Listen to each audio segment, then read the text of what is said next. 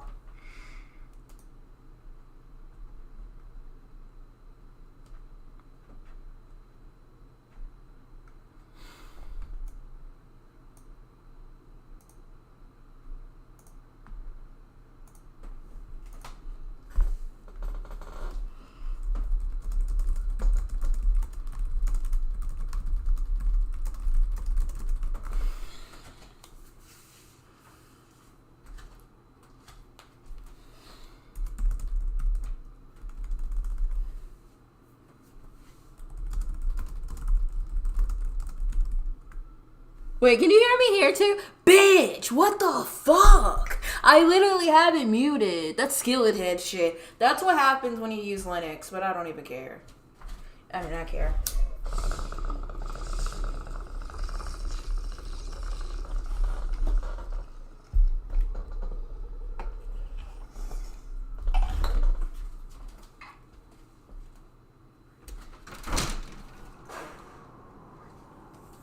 That's fucking bananas. Well, since y'all can hear me, hi, I'm doing great.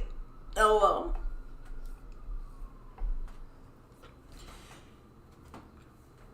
Thank you all for coming in. Perhaps. Isn't that fucking bitch? I can't do this. Hold up. I'm gonna go outside for a second. And this is why the VODs are only on Patreon, because...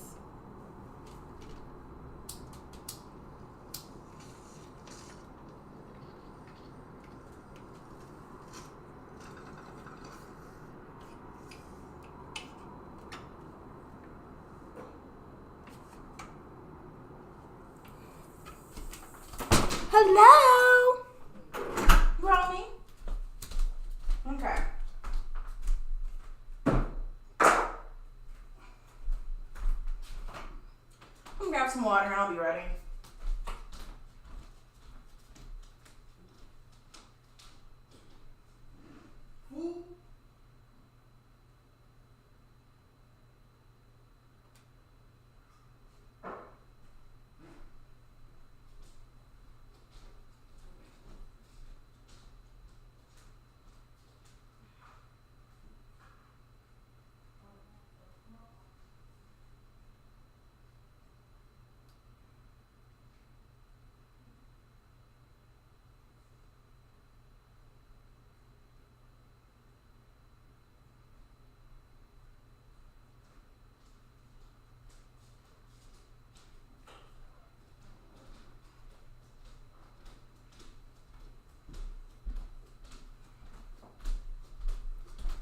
I'm a night up more.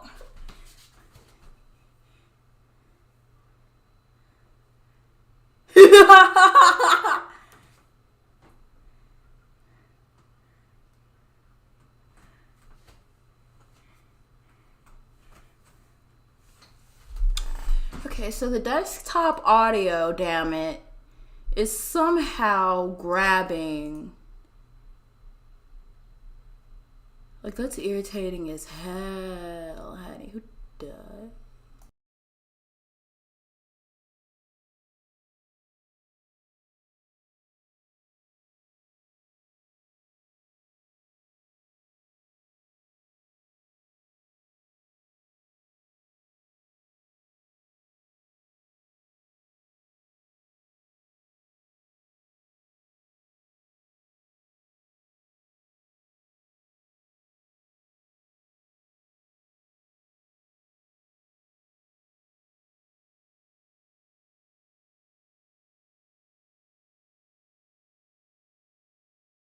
Please ban them. They've been spamming us.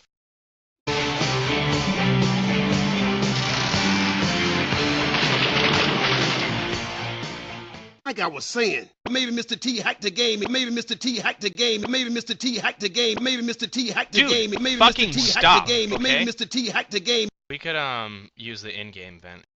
Mr. T is pretty handy with computers. Had that occurred to you?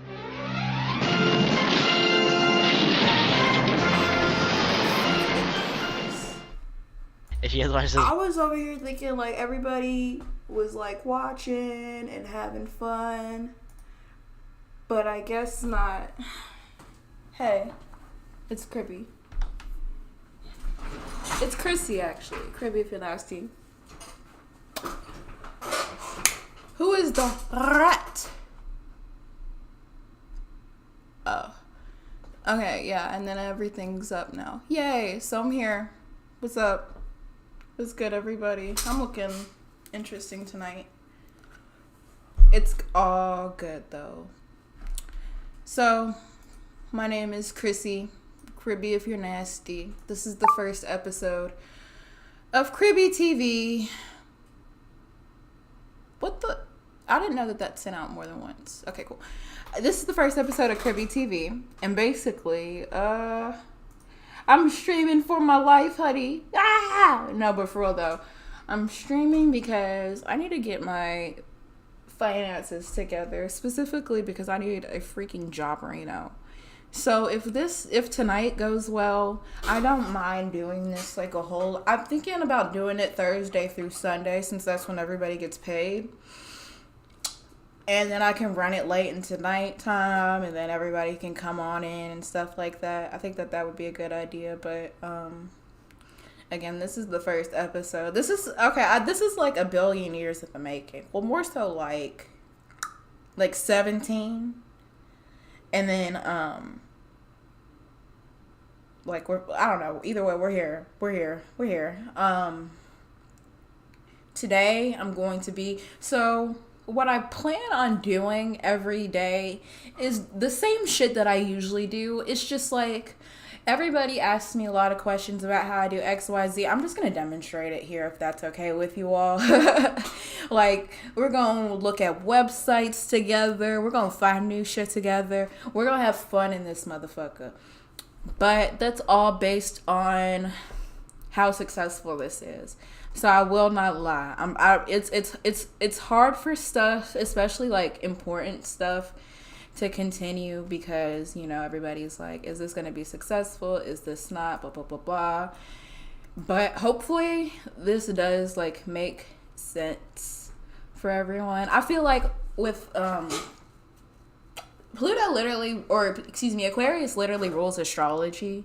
So, I feel like with Pluto and Aqua, we're going to see.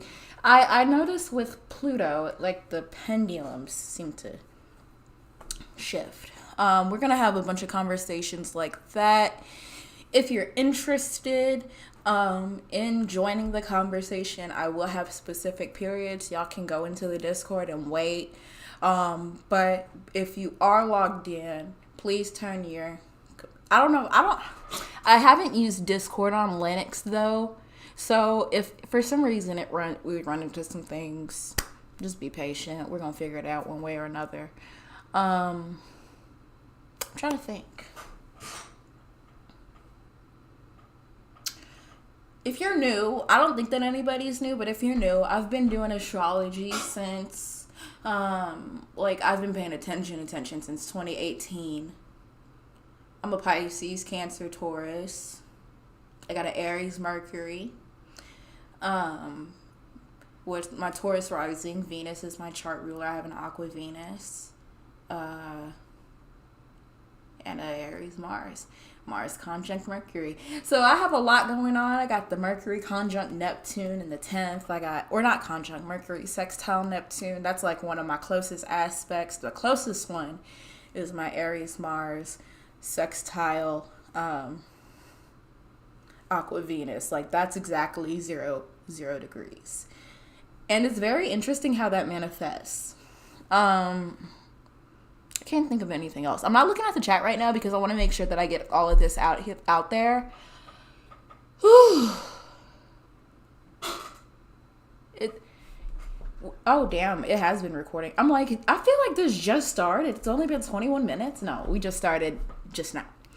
I'm trying to think. I love astrology. And basically my goal here, I love astrology. I love talking about things, especially things that matter to me. I love old web, old technology. You can see by the theme, which is by no means original, but I needed something, so fuck it, okay? I'm just being out there, okay? I love everything that really has to do with technology. I'm trying to think, because I have like 5 pillars that I'm going to make content on YouTube. So it's creativity, old web, web dev, and technology. Did I already say astrology? Commentary. And there was something else. But, like, I've always wanted to make, like, news stuff. But I checked the news and ain't nothing going on for real.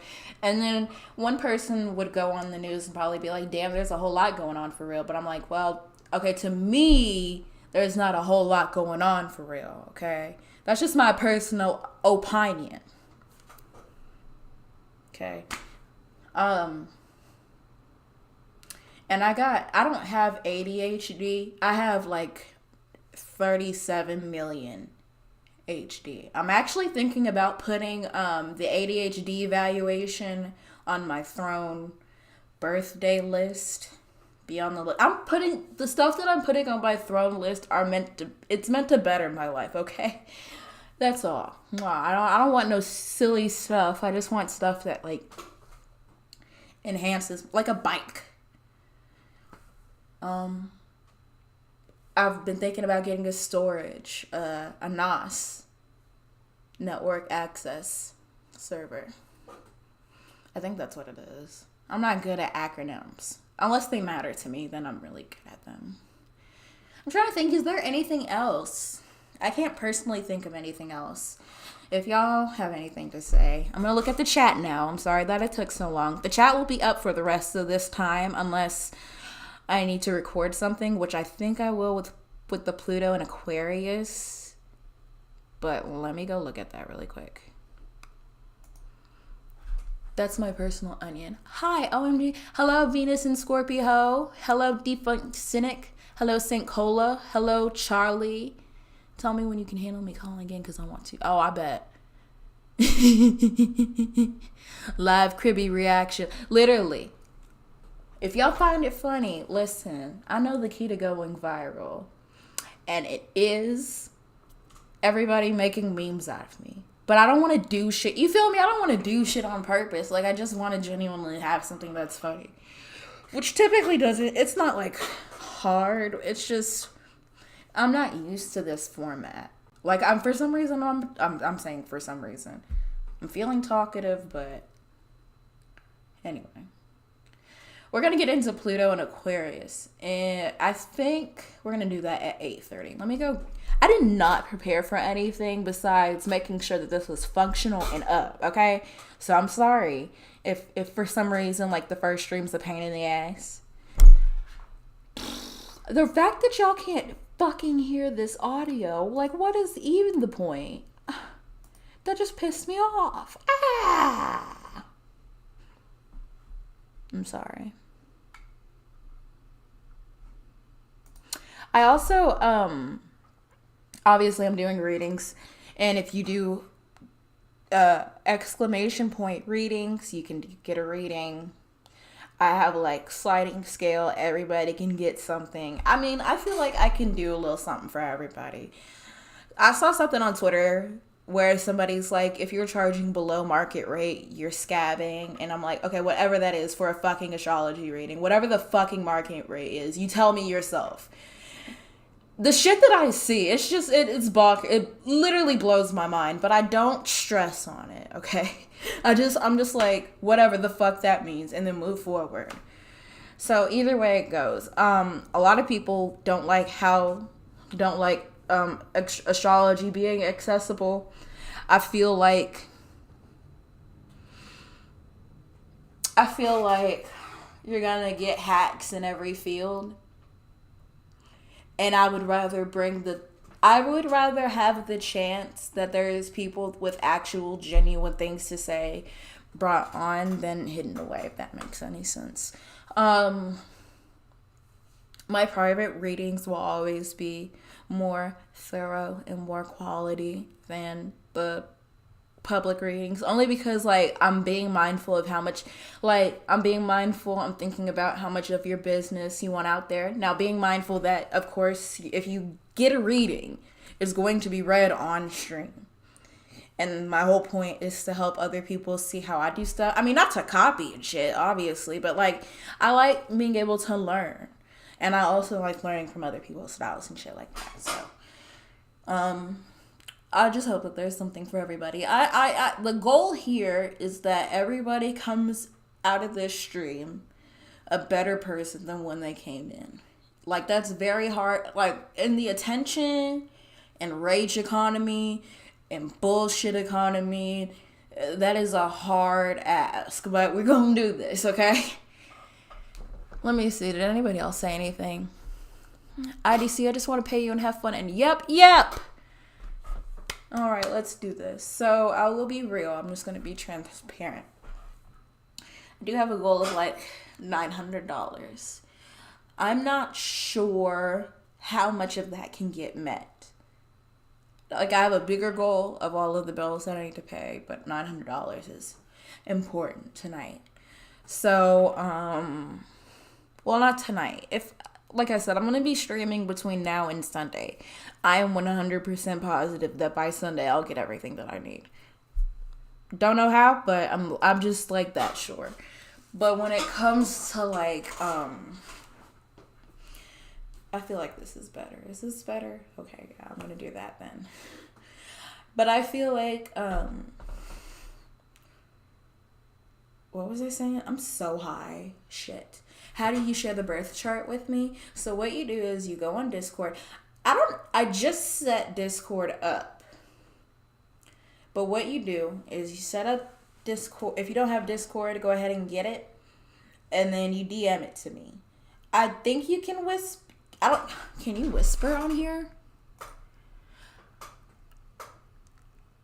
No. But I will pin that message. So you message me on Discord. You can go on AstroSeek and put in your info and then save it and then send it to me. And then that'll work that way. Hold up. You can air my business out. Hi, Leona. How are you? Sorry if I'm a little bit late on responding. I'm literally going to put everything. Hold up. Hold up. Hold the fuck up. Hold up. How do I pop this out? I know that's right, bitch. I want to do the timestamps too. I would not be able to be running this right now on my shitty ass HP. Ooh. The Pet Love and I, thank you so much for subscribing. Welcome to chribTV. So I'm ready. Let me send it to you. Like the PDF or something else. You should be able to just send the image. If there is a PDF, I can take that as well. I think what I'm going to do is y'all can go ahead and send the donations whenever, but I do need to get through the Pluto and Aquarius segment first because, again, I'm going into YouTube. I'm going into pivoting from tweeting to video because, I don't know, I feel like it's more constructive when you can hear somebody. I kind of want to do a PNG tuber. I'm probably going to make one, like a pixel one. And then, yeah. I have like no makeup on. Hair is a mess. But you know what? I'm here. I am here. Took us a mad long time to get here. The reason why is because it was such a pain. Like I said, it was such a pain in the ass to do it on this HP. It's a flawless move now, but you can see what's going on my computer. You only do tropical, right? Yeah, I don't know how to do side roll, but I think once this starts popping off the way I want it to, we definitely do inside reel. I think what I'm gonna do, I do plan on being here for at least 3 hours. So I will get off minimum 11:30 p.m. You look amazing. Oh, thank you. I appreciate it. I've been in my little hermit mode. I forgot what my tarot card was for last year, but I remember seeing it and I was like, damn, that made sense.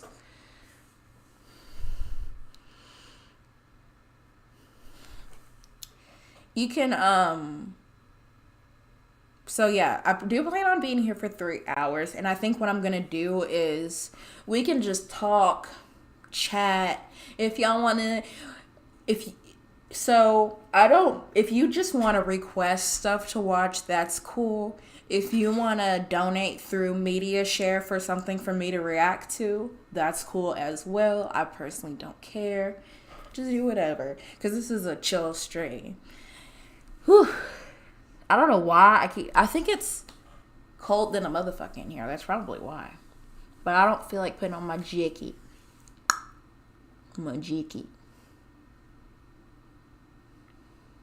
I got like 3 monitors. There's my vertical one, my androgynous one, and my, you dig.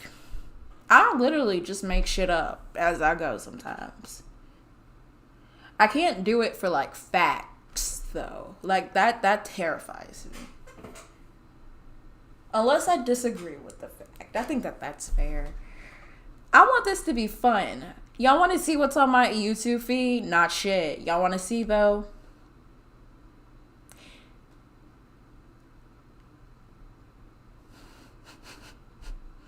We got making. I really want to do that. I saw that and immediately was like, I need to do that. I want to do that so bad. That sounds so fun. And like, we could pass out like auras. We could get some drinks going. Well, not like alcohol, but like some Canada Dry, and all types of shit. Like, it could really get popping in that motherfucker. I think that would be so fun. And then it could be like a little. I saw them do burgers. I don't feel like. I'm not gonna watch any if I do watch To Catch a I do plan on watching it. If I do watch that sort of stuff, I will warn y'all ahead of time because it is heavy. Like, these are some dirty ass niggas, but I want to be mindful. I think what I'm gonna do. Yep, that's exactly what I'm gonna do. No, cause you can't read for shit. Hello? Hold up. I'm about to add a new thing so that everybody feels seen and heard. I'm real big on wanting to make shit make sense. Oh yeah, I guess since I'm gonna officially start at 9, I'm just waiting for everybody to like. So this is what I want y'all to do. Y'all can go. I'm gonna demonstrate this. Go to astroseek.com. Hold up. Move this over here. Hold up, y'all. Before I do that, you see how they did my nigga Neville? That is not Neville Goddard. I don't know who that nigga is. That's not Neville. They just put a nigga there. That is So what you're gonna do, you're gonna go on astroseek.com. You're gonna go, it usually says like birth chart right here. Once you get there, you're gonna put in your information, okay? If you don't know your birth time, go ahead and click unknown time. That's okay, but you gotta let me know that you don't know your birth time so that I'm able to just read the placements for what they are. I don't currently offer rectification services yet because I don't know how the fuck to do that quite yet. But I'm planning on doing a couple of like trials with a few people that have asked me. So if that's something that interests you, I'll let you know when I'm up for it. They asked me. I do not want to do no damn whole sign. But this does like explain. What's AI? What's AI? Allen Iverson, what's AI?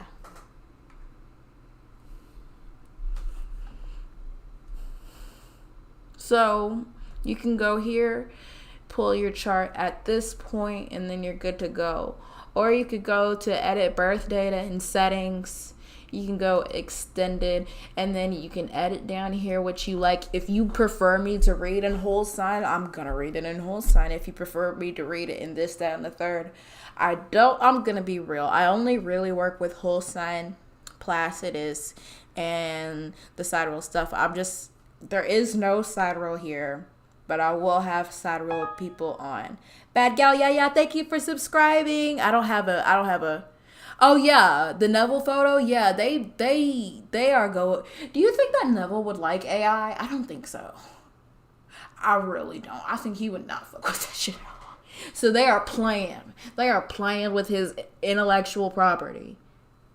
OMG, I also hate whole sign, but every reading I got insisted on whole sign. We can do whatever you want. I like Placidus because me personally, that's what I became accustomed to. How I feel about birth charts is I feel like we were all born, I feel like we all personally chose our chart. I only say that for myself because I have some pretty exact placements that just make perfect sense into who I am, okay? But that's not the case for everybody, so. Does it have to be AstroSeek? I would prefer it, but I'm not gonna, bitch. I would just, if you could make it, here's the thing, you can do whatever you want, and we're gonna work it out either way it goes, but I would prefer AstroSeek at first, and then my second preference is a wheel chart. But if you have to do, Cafe Astro, Cafe Astrology table chart, I can do that too. Good deal? Honestly, I like to read my placements in both whole sign and Placidus. Me too, especially when it comes to eclipses, because I feel like with eclipses, it just makes sense. Or at least I try to make it make sense. I know that when I don't know who was in I don't know what, this little mind of mine, I'm going to Hi, Cribby. Hope you make your goal. Thank you. Hi, Chrissy. Hope you make your goal. Thank you.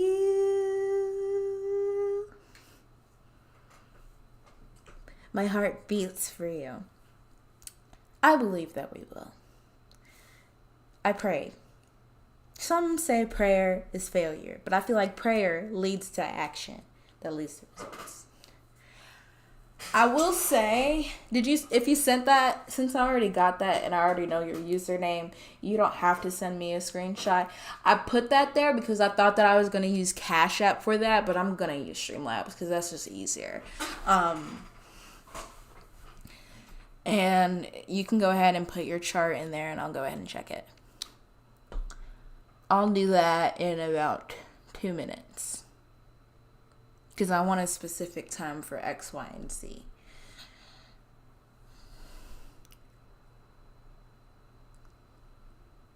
I don't know if there's any other questions. I feel like we covered a lot in this little 40 minutes. You know what? I could do this for the rest of my life. I'm playing. I'm going to start the Pluto thing at 9. And then I need this reading so bad with all the Aquarius transits.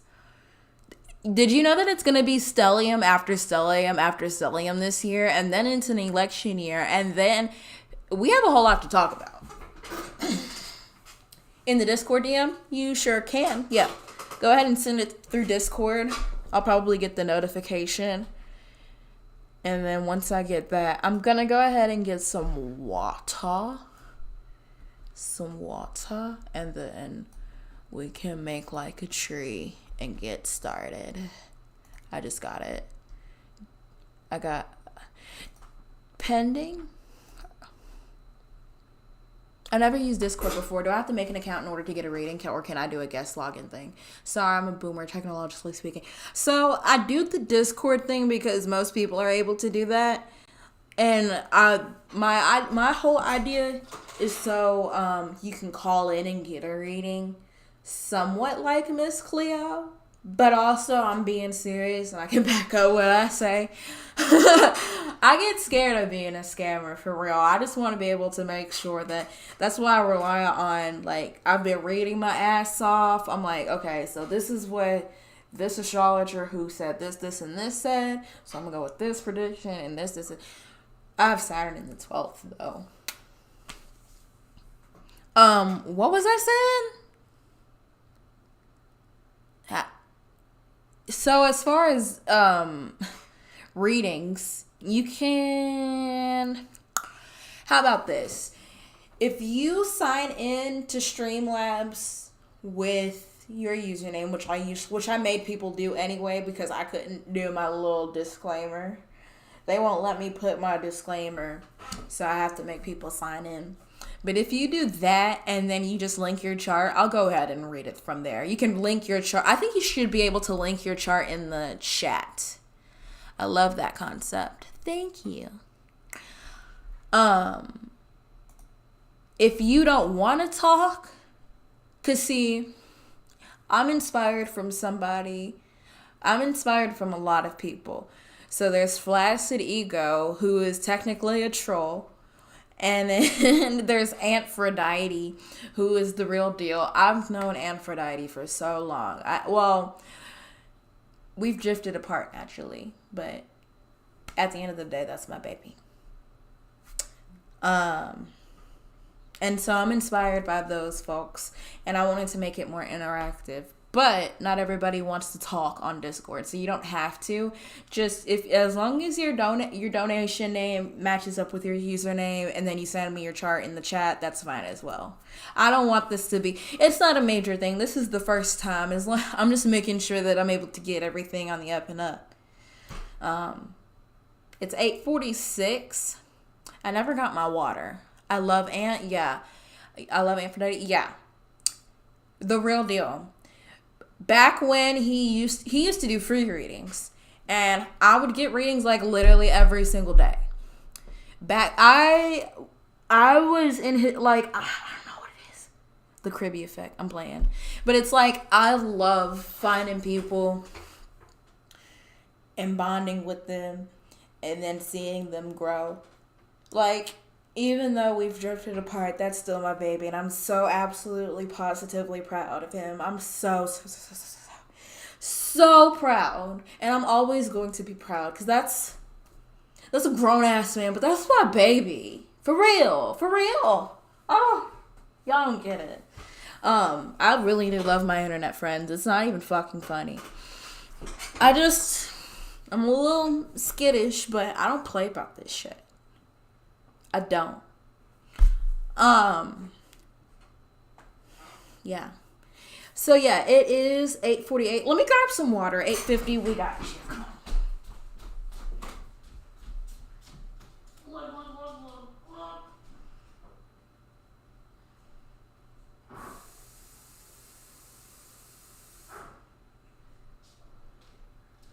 I never made a instruction video for how to clip. I never made an instruction video or an instruction page for how to clip these readings. So if you just want to, so I'm gonna leave this one for free. I just need to probably edit some shit out. What internet plan I use? The ass one. The booty butt 5000. It's free. And you can have a late payment for a whole year. I did. And they went ahead and charged it off, and now I owe them $30. And that's how I plan on paying it with this stream. Not only that, I don't know if they'll let me re-upgrade unless I have pay the rest of that off, which I guess I can do. But it was like $100 fucking a month for like the shitty, like, it's like San Francisco's shittiest. Oh no, I hate it.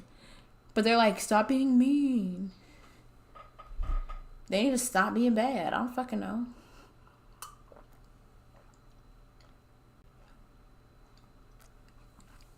But literally, it's $29.99 a month.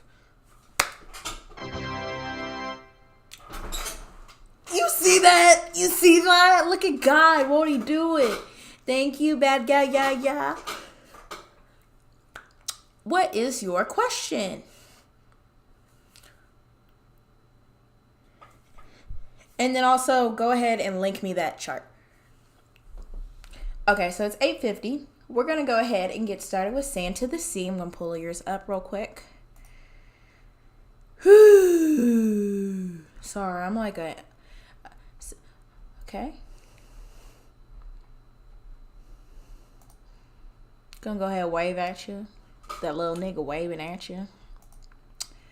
Alright, and then it was a 10. And I think the 10 is... I set it up and then I forgot it. Silly girl. So, sun and rising. I'm gonna look at your rising. Give me a second.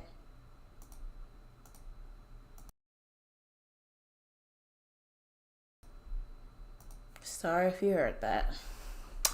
All right, hello. We're gonna look at your right. Ooh. Is that a 29 degree Gemini rising ruled by a 13 degree Cancer Mercury in the first house, ruled by Libra Venus in the fourth?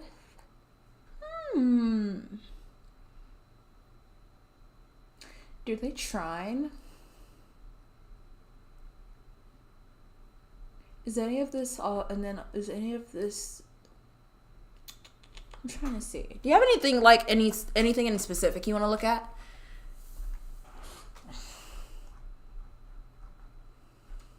You're trying to send the chart?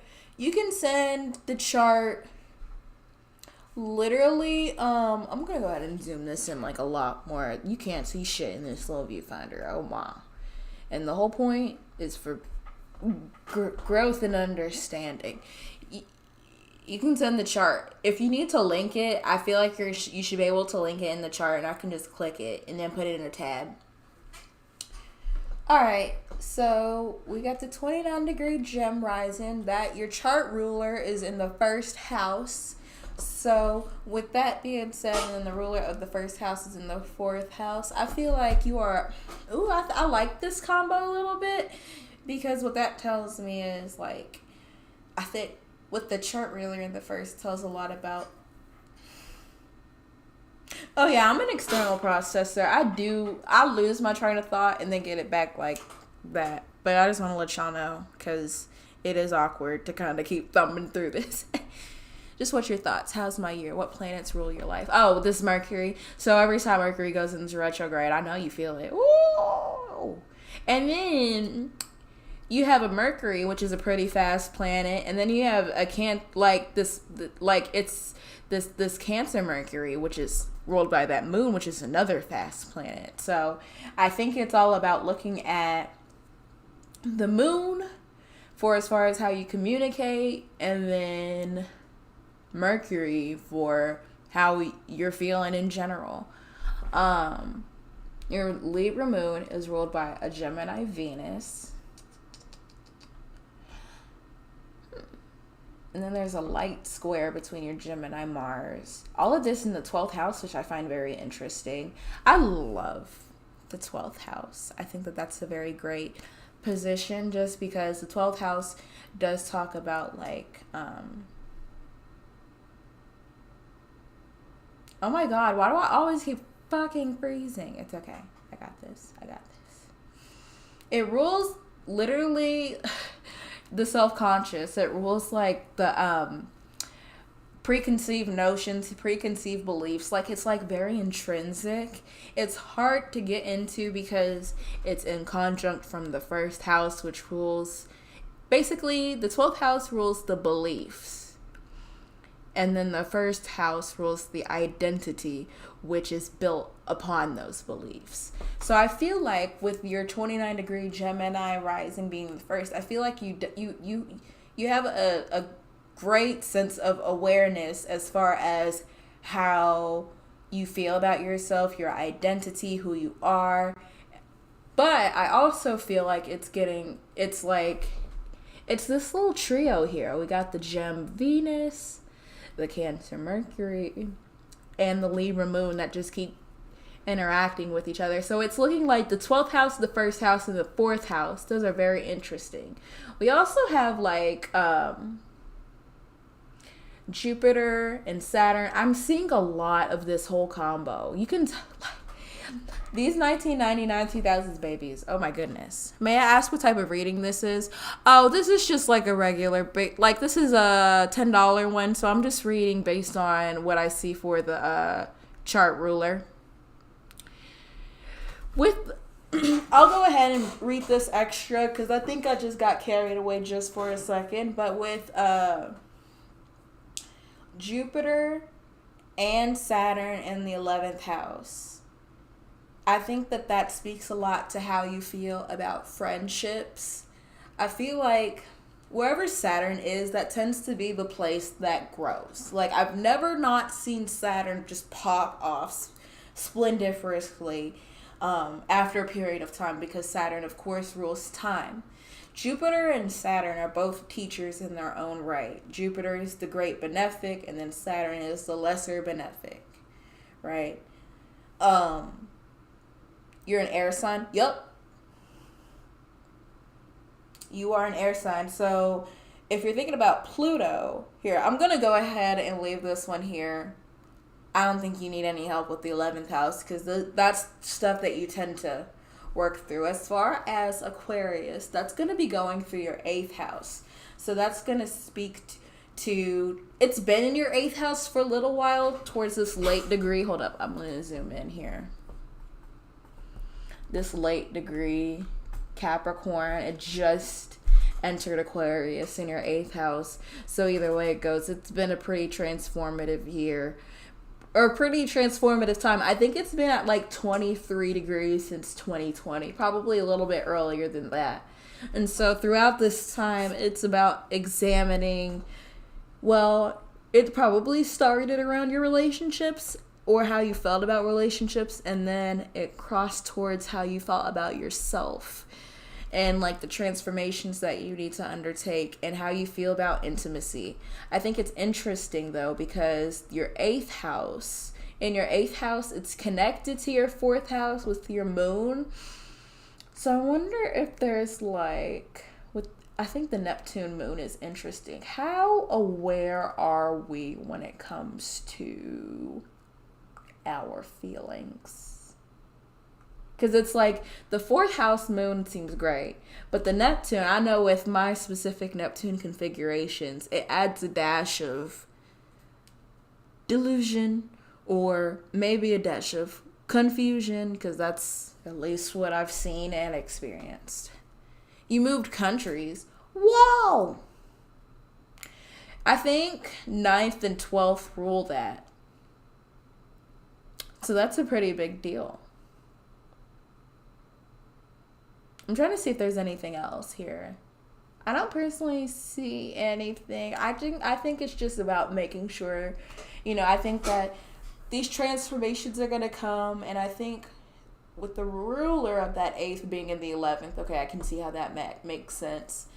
These transformations are probably facilitated by the networks that you create and the people that you may hang around, like your friend groups and things of that nature.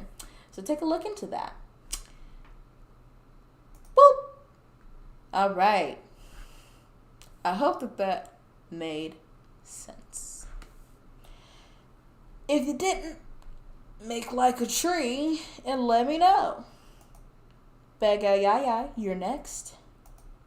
You said that you wanted to know just about Aquarius in general. I'm gonna look at that. It's just gonna be a basic like pop reading. Cool. Oh my. So, I feel like in this specific regard, I don't think that the stuff that you're, well, actually, I just lied. Because Pluto's been conjunct your sun for a little while, and it's about to approach a conjunct with it. You're super sensitive, though, about your emotions. Sort of, kind of. Are you still doing the $60 readings? Hold up. I'm sorry. I'm going to finish this reading in a second. Am I still doing them?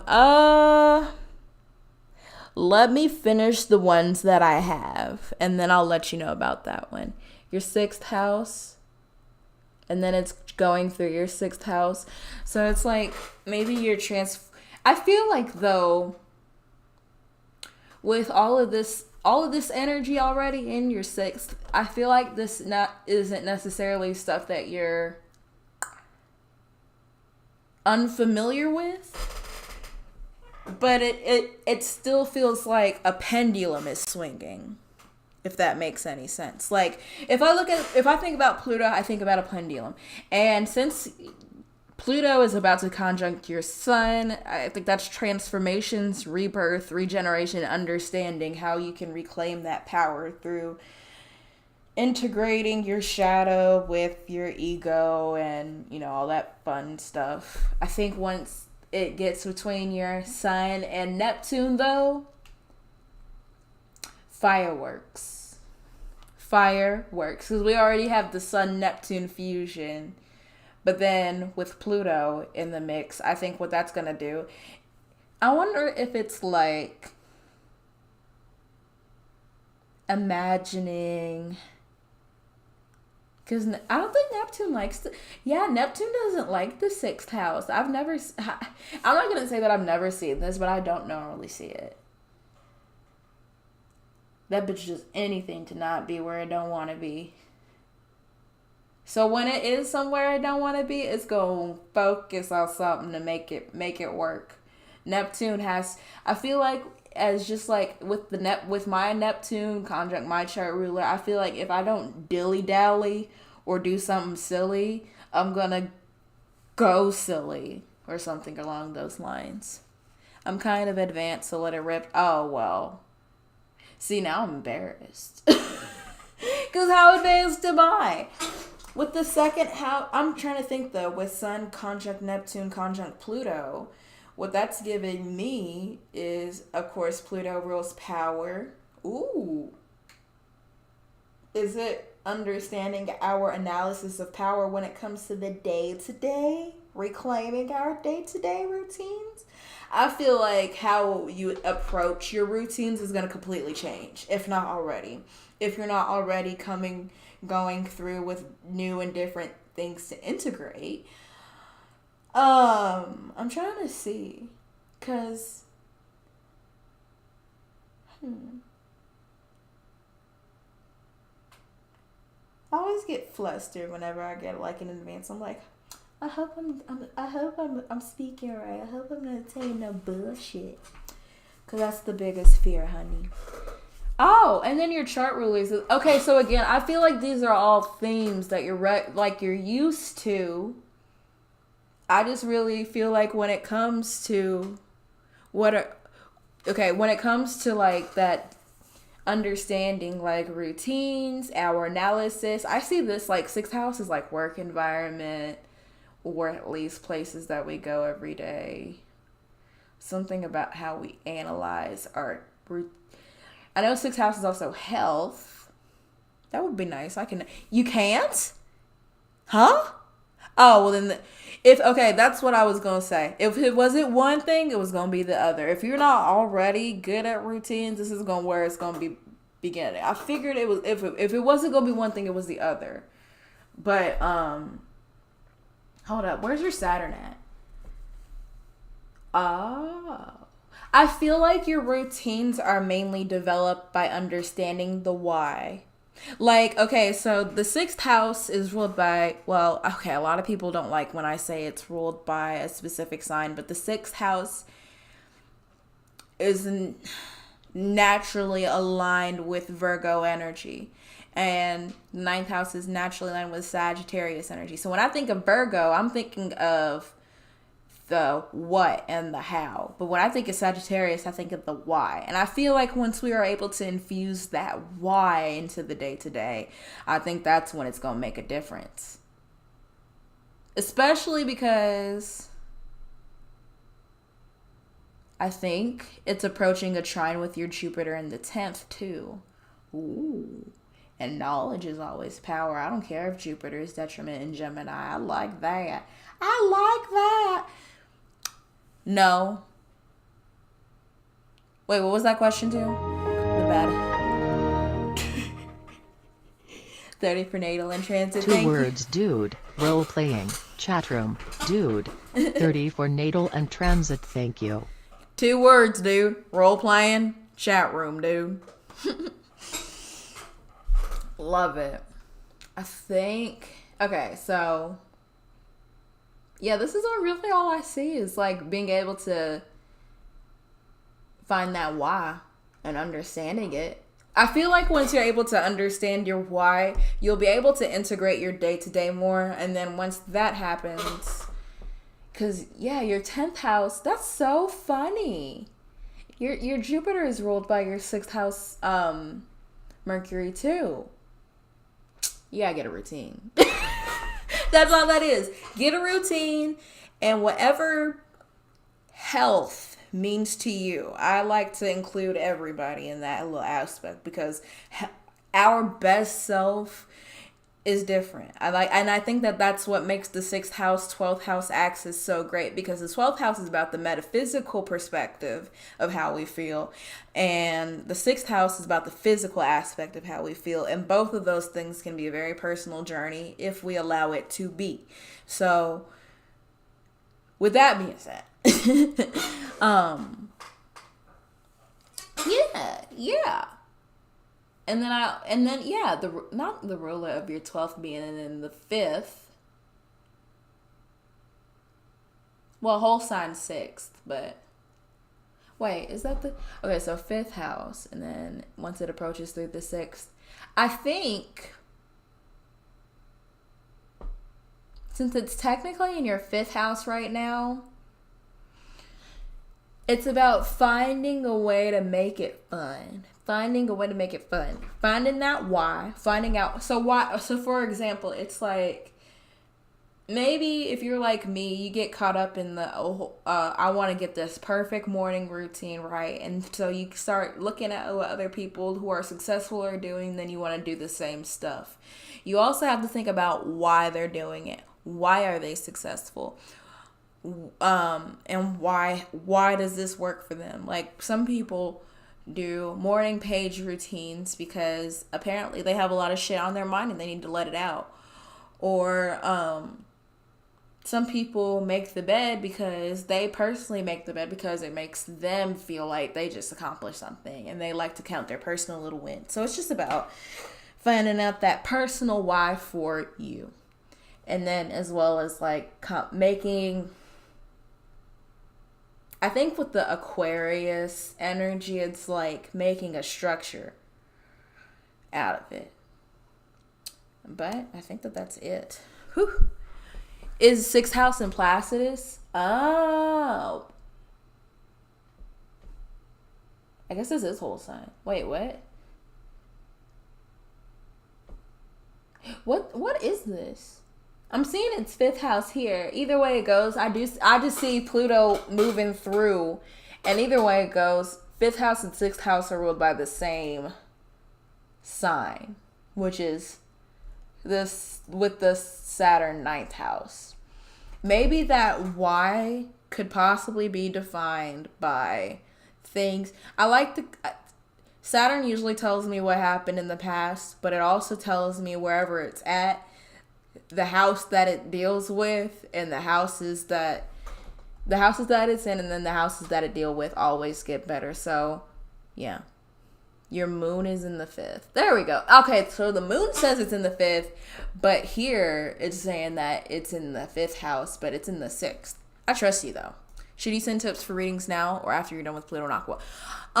You can send, actually I was supposed to start at 9. I'm gonna have to push it back just a second. I want to take a little break, if that's okay. because I did a little bit of reading. Talked a lot. Gonna take a little break, like about 15 minutes. If you want to send the tips, you can. And then once you send the tip, let me know. And then I'll put you on the little reading list. And then after Pluto and Aqua, I'll go ahead and read them. How about that? Once we get into the Pluto and Aqua reading, you can go ahead and send tips through that.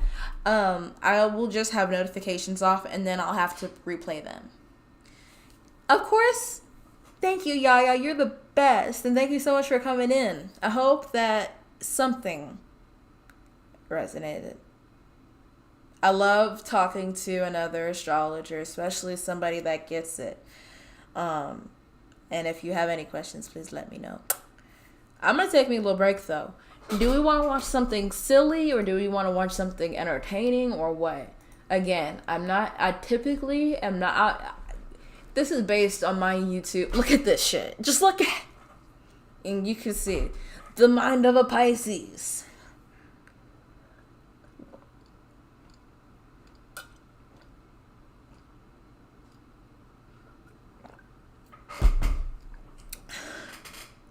Too many readings in a row. No. Charlie's next, and then it'll be you. You're fine, though. Charlie's will be done. I forgot what I just fucking said. TCAP. Okay, so here's the thing about TCAP. I need to be able to warn people in advance before we watch that. Music videos. I typically don't watch music videos. If I find one on here, then yeah, let's watch it. Only if I found one on here. We can watch. We can watch like 2 videos, and then yeah, because I think what I'm gonna do, if anybody feels like donating so I could get some EE, because I ain't ate shit all day, that would be dope. If not, I'm about to just use what I have and then pray that somebody gets out. But while we're here, while we're on a break, share the stream. If you like it, let me know. I think I'm over caffeinated. I think that's the problem here. Cause I'm like, why am I everything? God paid my rent. Amen to that. Not the literally, I was over it. I was over it. Okay, so do y'all know Fred Herbert? Okay, so why did they harass this random dude? This random white guy named Fred Herbert, who's this bail bondsman.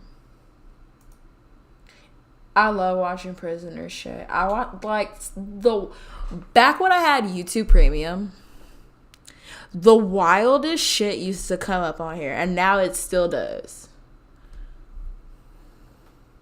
Look at this shit. Look at this shit. Just look at it. Not Big Ounce. Rest in peace, Big Ounce. I would put ventrilo harassment up on here, but they use slurs. It's I mean, I've heard the R and the F, but I just don't want to get banned. Walnuts. Fubu scammers. Emmy oh! Y'all like Emmy? You know what we finna watch, bitch? Dollar Tree dinners. We finna watch a Dollar Tree dinner.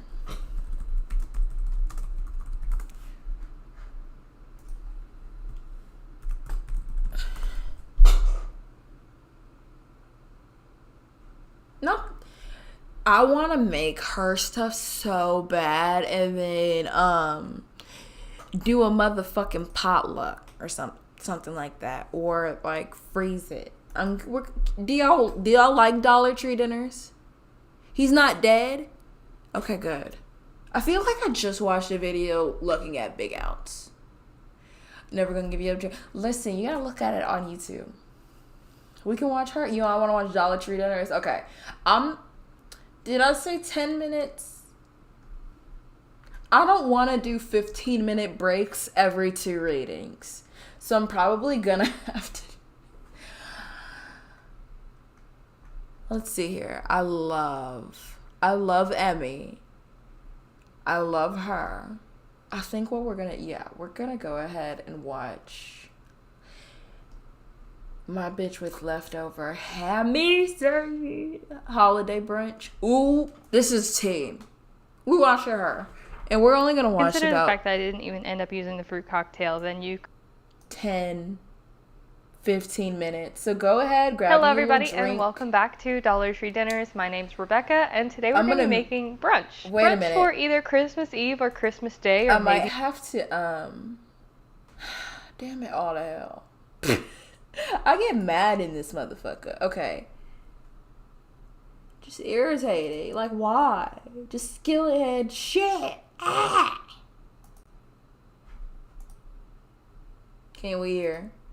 Or maybe even New Year's, but we're doing a $15 brunch board. No, TCAP is hilarious. Don't get me wrong. I just, And if the one that I create turns out half don't get me wrong. And that shit would probably go nuts. I just can't. I just want people to be aware of what they're watching before they're watching it, but we'll have a TCAP night for sure. I'm gonna be right back. I need to do something. Anything. I think this is going to be perfect for both kids and adults, and I think we're going to have a lot of fun making it. I do want to say thank you to each and every one of you. I woke up to 100,000 followers, which and is I helped. crazy because I started this year with only 3,000.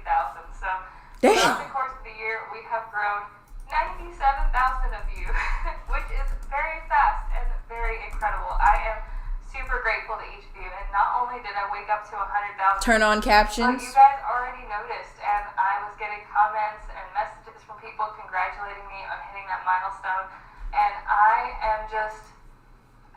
I'm so humbled and I'm so grateful that you guys are not only invested in me and my growth, but the growth of this channel and everything that it provides to this community. It makes me incredibly happy, and I am so gracious to be a part of it. I did something kind of similar to this brunch back around. Hold up. Sorry about that. I was trying to see if I can move it. I'm so humbled and I'm so grateful that you guys are not only invested in me and my growth, but the growth of this channel and everything that it provides to Alright, I'll be back. It makes If me y'all need incredibly anything, happy, I'll and be I looking am at the chat. So gracious to be a part of it. I did something kind of similar to this brunch back around Mother's Day, so if you want to reference that, there are a couple of other recipes in that video that you can use. We're doing a very simplified version of it, as this one is only $15 and that one was $20.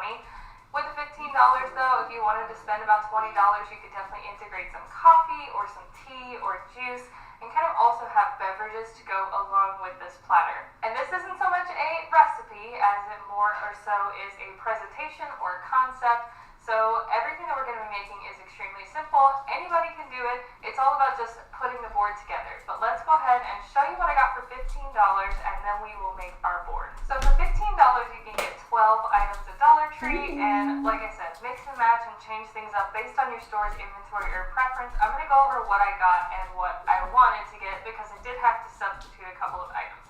I knew I wanted to get bacon, so I have 3 packs of bacon here. These have 4 slices each. This is 12 slices of bacon.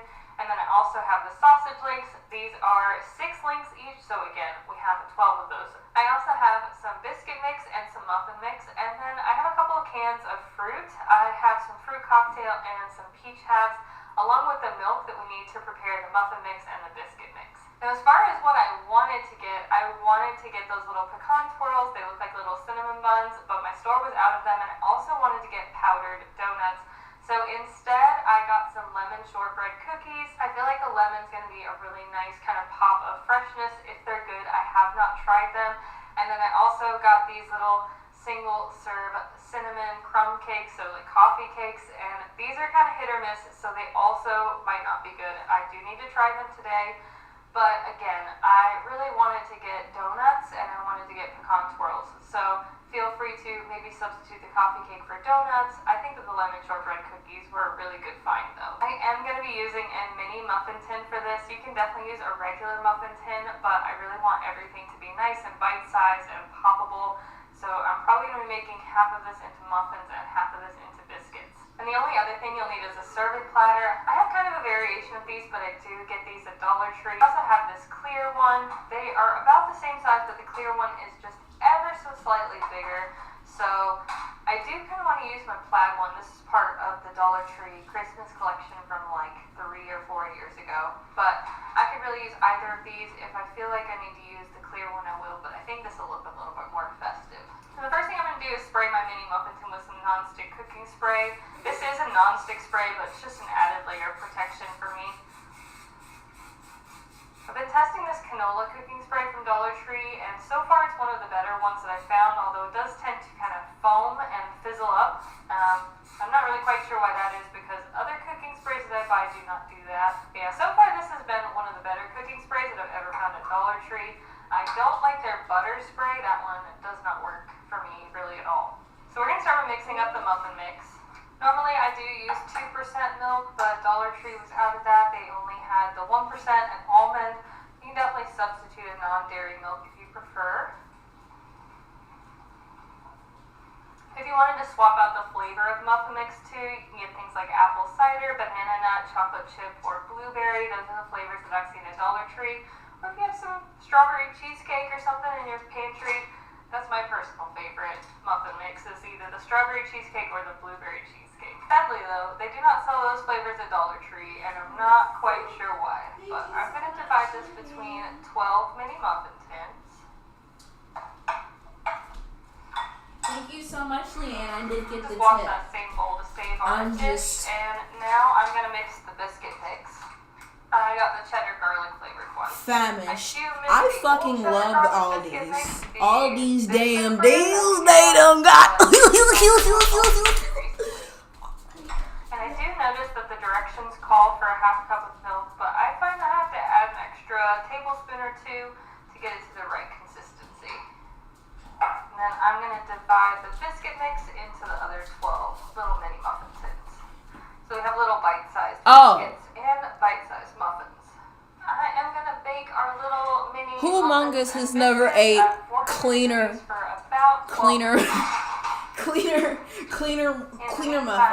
Let her cook. Let her cook. The sausage is already cooked, but it's kind of the brown and served kind. So I'm going to start just 4 slices at a time, frying up all the bacon. Time to take this off and let it Absolutely drain, love and we can go in with our next all batch of these bacon. deals. All these. Wait. What? All these what? All what? Damn it. The timer's on. Take a peek at the biscuits. Are we and the fucking muffins, serious? and it looks like they're starting to brown, but they're not quite brown. So I'm gonna give. And them it's just a couple entirely more likely too. Fuck me.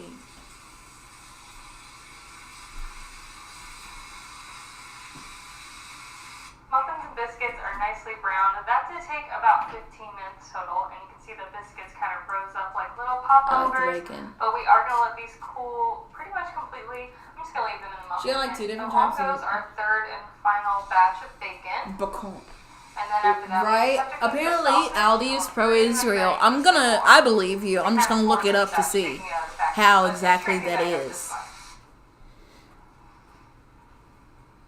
It's entirely likely too, because aren't they British based? Our sausage links.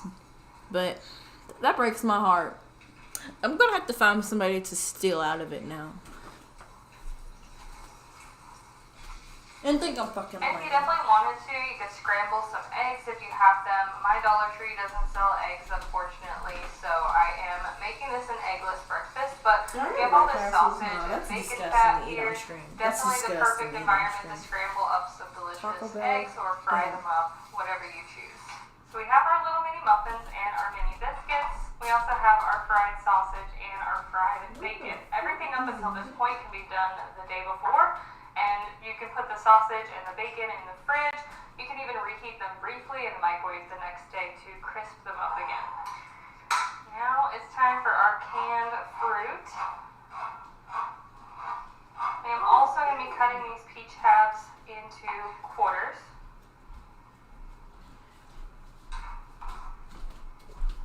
Why Taco Bell raised their prices up? There are 3 whole pieces in that can. Let's see what these little lemon Did you know that hold up, I'm gonna pause this shit because I need to rant really quick. It may have to add on to the break, but that's okay. Pause it, damn it. Did you know that a fucking Crunchwrap is $7.31 now. Mind you, ain't what the fuck is the federal minimum wage? Really? I don't know what just happened. Hi, I'm going through a life slump, kinda low Saturn return problems, but I'm just wondering if you could see what my greatest strengths are, career/general wise. Thank you. The News and Scorpio, YouTube username. Absolutely, I'm more than happy to. Something that I get a little weird about, though, is I guess it doesn't really matter since I'm about to approach my Saturn return. I just feel weird about talking to other people during their Saturn return because I'm like, I haven't approached mine yet. 10th house here, or 12th house here I can do, 12th house short. But I will tell you what I know about Saturn because that's my father. My long ass question. Don't be sorry. And also thank you. But yeah, that is expensive. It's It's $7.31. Are y'all crazy? Have y'all lost your fucking minds? Like, it's getting nuts. I'm starving though, for real. I'm sorry, I'm very famished. I low-key haven't eaten all day, so I'm about to go. I have Roman numerals. And as much as I love a Roman numeral, if I eat another one, I'm going to get a fire-powered tubular cylinder and put it directly in my third eye. I promise. The worst thing an autistic bitch can do is eat some shit she don't like. But at the same time, it gets real. That's why I thought about doing like a ramen numeral series where it's like it's like I get chicken and beef and blah blah blah. Think about it. Taco Bell just pissed me off so goddamn bad. Like, I low-key don't even want to order nothing no more. I low-key just want to cook something, but I'm not going to cook on stream yet. We ain't that damn close. We close, though. Love you guys. Thank you all for coming. I just got so fucking mad instantly, and I can't even explain. I have problems, and I don't know how to solve them. I'm going to go back to hay, though. MW, hey, how are you? I like the little swirl pattern on top. I'm about to give me some Wendy's.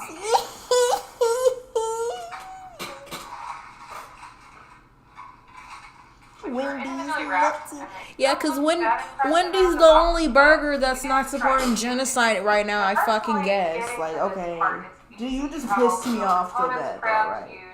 What the fuck is that? The hardest part is actually assembling the board. And I did switch over to this clear one because this is disgusting. I kind of tried to assemble it already on that one, and even though this Hello, one MW. it's enough bigger Welcome that to the it makes stream. a difference in how the board looks, plus it doesn't have that lip that the other one has.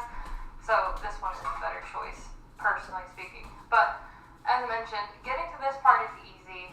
Getting the board assembled is difficult because it takes some artisticness and a little bit of creative energy, and sometimes that's hard, but just take it one step at a time. I tend to kind of treat the board like a clock a little bit, and anything I've got Hey Shay, how are you? On the other side. We can start with some of our larger aspects. We gonna get silly in this motherfucker. I don't drink anymore though. Did y'all know that I had like the last few grams of legal Phenibut in the entire fucking United States? Bitch. Like, that's crazy. Then we can do the same with the biscuits. Similar kind of structure, just kind of few little They steps. hate us research chemical warriors so damn bad. They hate us. You hungry? Well, you finna not be hungry because it's about to play a fucking Ventrilo harassment next. Some burnt bacon, so I don't know why I'm silly mode. I might have to. in between each little stack here. I'll do it tomorrow. The biscuits are a little challenging because they don't want to stay on top of each other. I'm gonna be up until. I'll do also 3 stacks of bacon, and they will be Okay. 4 slices. I'm thinking about. If you need to I'll move come stuff back. around as you do this, that's I'm what allergic you to do. alaki. I'm allergic to alcohol makes me puke. I can't You can drink see it. how we're doing like a kind of clock. Cannot drink alcohol And so anymore. that just makes I turned the most 23. appealing because Excuse me, I really turned like 24, symmetry. and it was a wrap. Now we can start with our sausage. Anywhere where there's not bacon, I'm gonna put a few links of sausage. I almost said something that almost got me banned from this social media. No, you know what I'm saying it. Now from These here, people need to get if I wanted ooh in to, the I can ooh. put the peaches kind of Ooh in in the the center ooh. here, which is probably what I'll do. I probably could have done without the fruit cocktail altogether. And now we have the little coffee cakes and the shortbread cookies, and we can use these as like little space fillers. So especially like around these edges here, we can stack a few cookies to kind of hang over the edge. I'm kind of putting the shortbread cookies where the muffins are because I feel like those look the best, doing little stacks of 3. So we're getting some symmetry here. I'm pulling these sausages out so that they're kind of sticking out over the edge a bit. Oh, big. So I have places to put these little coffee cakes. We can just kind of shove those in wherever we can find a gap. It doesn't have to be perfect. You're really just trying to make sure that every little gap that you can is filled in with something. Hold up. I actually didn't have room on the board for the fruit cocktail, so I could have potentially made this even cheaper and just did the peaches. And with that, our Dollar Tree brunch platter is complete. It's a little bit of a process, but it's definitely worth it. And I think it No, she's a genius. So this was really fun. She's to make. simply a And genius. Considering the fact that I didn't even end up using the fruit cocktail, then you could make this for $15, including the price of the serving tray.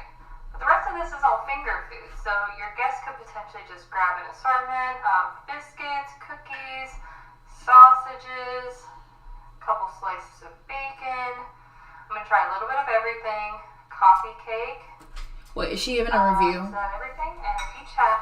Okay, we're gonna watch the review and then I got 2 sausages. I got tips on Venmo.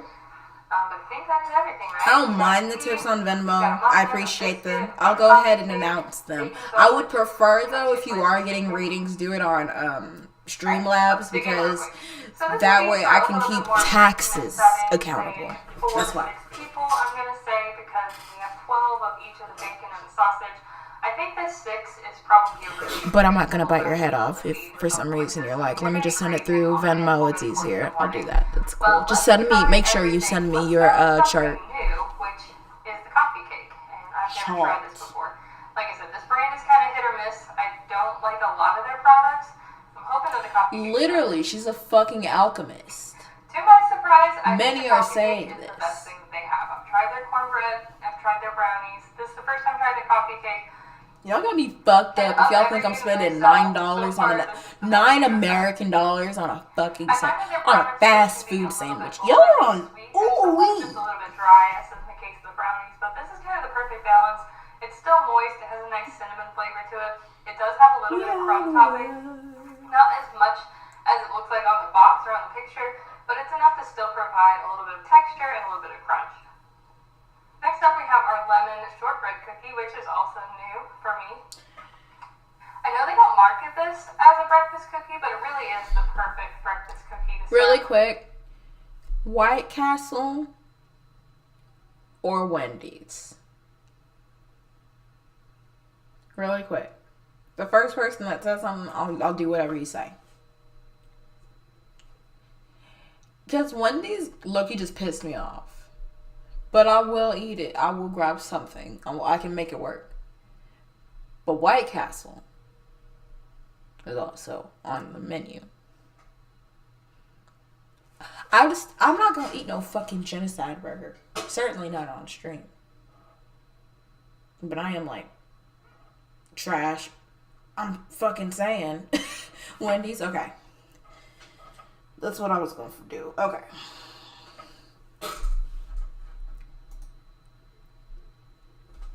Or coffee. If you're in the market for something that's light and crisp and will go with your morning breakfast, this lemon cookie is kind of the perfect idea. I'm really glad that they did have the donuts. You've never had White Castle? Kind of mix in a little bit of savory to go with our sweet. I grew up on White Castle, so You can't really go wrong with their name brand, crispy, but many people did not.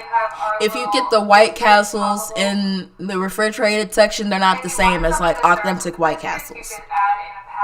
But they're good. I like them. Or some butter or something like that. Something to pair with the biscuits, but they're not dry at all. They're actually, I think that's probably my favorite way to make these little biscuits because it's just like if there were anything else that was open right now, I'd probably get anything else. But they're pretty good. And make 24 really small biscuits instead of 12. I keep looking up here instead of here. The camera's here. And put a sausage link in each biscuit. But here's the chat. Let me. Mini sausage biscuit. I might do that soon. We have our bacon. I've had Dollar Tree bacon so many times. If you have never tried Dollar Tree bacon, like if you're one of those people that's kind of been on the fence about buying meat products at Dollar Tree, start with the bacon. It's 4 slices. It's $1.25. It's a really good way if you just need a little bit of bacon for a recipe. Dollar Tree ain't even a motherfucking dollar no more. It's $1. Who does this? One of the best products that they carry. Somebody needs to get their ass whooped behind this shit. What do you mean that a Dollar Tree ain't not even $1 no more? I feel like this is not a real thing. I feel like inflation is not fucking real. I feel like this is some made up shit. They are not overly sweet, even though they're packed in a syrup. And no, I ain't gonna, you know what? I guess I could. Texture, like they're not mushy in any sort of way or overcooked. I like that they're half, so they feel more substantial. Honestly, that's a really good buy for $1.25. And then, last but not least, we have our little mini muffin, which is it's just a muffin, but in mini form. I'm being very genuine with you guys that sometimes whenever I'm trying to come up with holiday ideas and saying there's a bit of a challenge element when it comes to shopping at Dollar Tree. Who does that? This breakfast board idea, and I ran with it, and I am really impressed with how this made me mad. And I think it's something that you. This is the type of shit that like infuriates the fuck out of me that I started bitching about on Twitter. Really elegant and impressive. I really think you're gonna enjoy this if you do try it. Okay, well, we watched her review. How did we feel? Would we eat the $15? Okay, yeah, I would. If I was like, you know what? I could really go for a $15 Dollar Tree motherfucking sandwich meal. You know what? Those probably bang in a waffle maker. Get you some sausage links on there. And some bacon, crumble it up, get some cheese. And some syrup. Get that Maillard effect going. Delicioso. Flavor sensation across the nation. But, yeah. Far. Let's see here. We're probably going to watch some funny shit next, but I'm not going to watch anything funny now. We do have a couple of readings. I think Charlie was next. So I'm going to read Charles. Did you send your chart on Discord?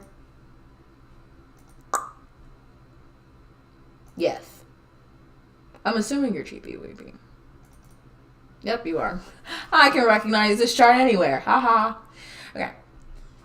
Your natal chart. If romance is entering and friendship too. Let's take a look. Okay.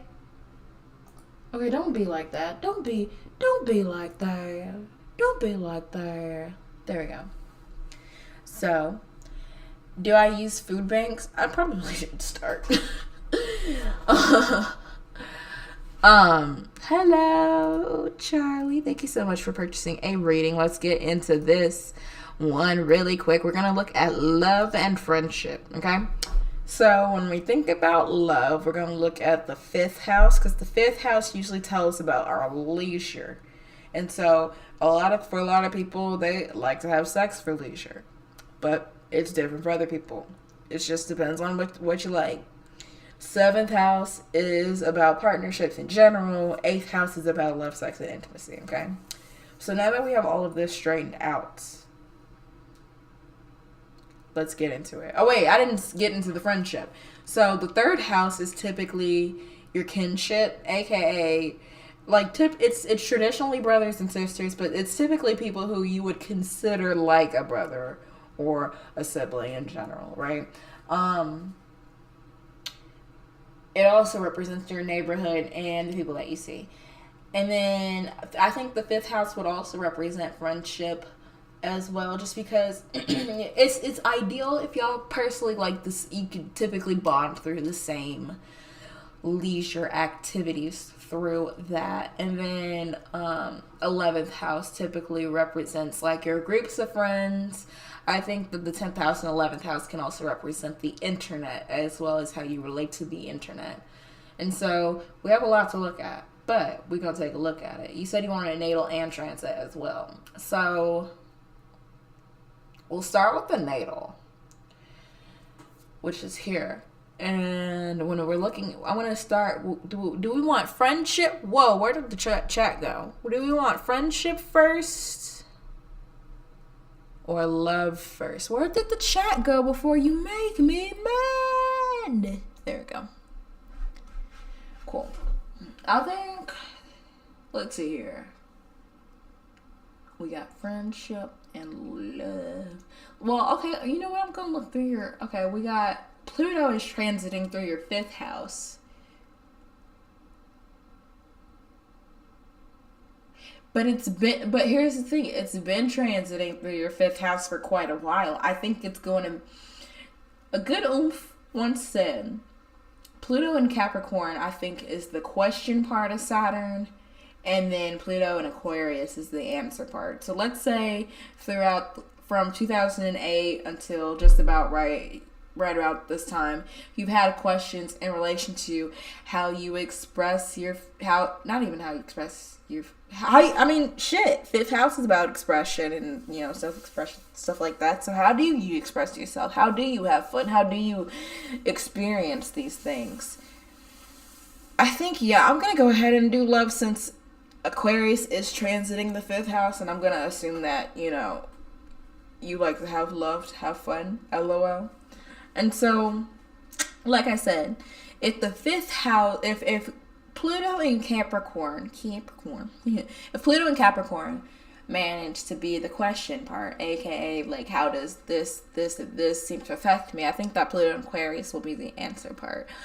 I'm trying to see. I think it's actually approaching. It's not gonna approach it soon, but probably within like the next couple years. It's approaching a trine with your Mercury, so you may feel more inclined to speak out about things, and I feel like that's pretty good. I think because your Venus in Gemini is ruled by that Gemini Mercury, it may also answer the question to love. Now that I'm looking at your Venus, is that in the 10th house? It sure is. So you have Venus in the 10th. So you're just like me, unfortunately. I like to find my relationships through work. I like the big boss. I want the big boss. That's how I see Venus in 10th. What do you want me to do? Lie? Sue me. But that's what I see. Now, it doesn't necessarily have to be like, oh, you only go after people that are like boss-like or boss figures. This could easily be put in your dating style. You like people that like to take charge in situations. You like people that you kind of see as some sort of an authority, or somebody that has like some sort of power or something like that. I don't know how to put that in normal terms. I don't. But that's what I see. I'm a love bug in a rug in a tub. Oh, I know it. Come on, Taurus. Oh, I know. You don't have to tell me twice. Love is a beautiful thing. That's so what? Listen, like I said, it doesn't always have to be go after the boss immediately. It can still be, it can just go after somebody with boss-like characteristics and boss-like qualities. I also see this as being somebody that likes to stimulate you, or somebody that you find stimulating intellectually. You like people that you can learn from, people that are logical. Yeah. And then and then you also have like your North Node in the 10th too. I think that's cool. So I feel like all of this your Venus and your Mars are conjunct. I feel like love and sex are kind of one and the same for you. And so when it does come to your partner, you do want somebody that you want to feel comfortable enough. You want somebody that you want to fuck, right? But you want to be comfortable enough to fuck. I feel like as far as the people that you like to date or the people that you would want to date, I mean, I see Pisces in the 7th house. You like people that... I don't like the Pisces definitions, but I'm going to say it. Not necessarily delusional, but people that can really make you think outside of the physical and into the metaphysical. People that are willing to go past those realms. I think that that's something that you're into. Person that you're crushing on is literally a boss, or technically. Taylor's oldest time for Venus in the 10th. And then you have Saturn in the same sign as your Venus too. Tail is oldest time. Listen, and you're not going to get a judgmental thing out of me. I'm just like, listen, I get it. We like who we like. There's not a damn thing we can do about it. There's literally nothing we can do. Ooh. You know what I do see, though? With Neptune in the 5th. Not only does that give credit to, like, some things that you say about... I have Neptune conjunct my chart ruler, so this isn't judgmental at all. But it does give credit to the things that you say about, like, maladaptive daydreaming. You may see daydreaming as, like, some sort of exercise. Maybe daydreaming about the perfect person that you would want. Now, I think we can use this to our benefit, right? By getting, like, that fixed Aquarius energy. You know, Aquarius literally is carrying, like, a thing of water, the info number. Using that information, I feel like there's data there that we can use in order to tell us what we really like and what we really want. And then from there, it's like, because it's so funny, the ruler of your 7th house is in the 5th, traditionally, or excuse me, in the modern, and then I believe it's in the 4th, or excuse me, the 11th. Oh my God. I'm looking at this big ass Jupiter 4. You want it all laid out? Okay, I'm just keeping it real. Listen. Let me see. Jupiter and Cancer. I feel like those all speak to each other.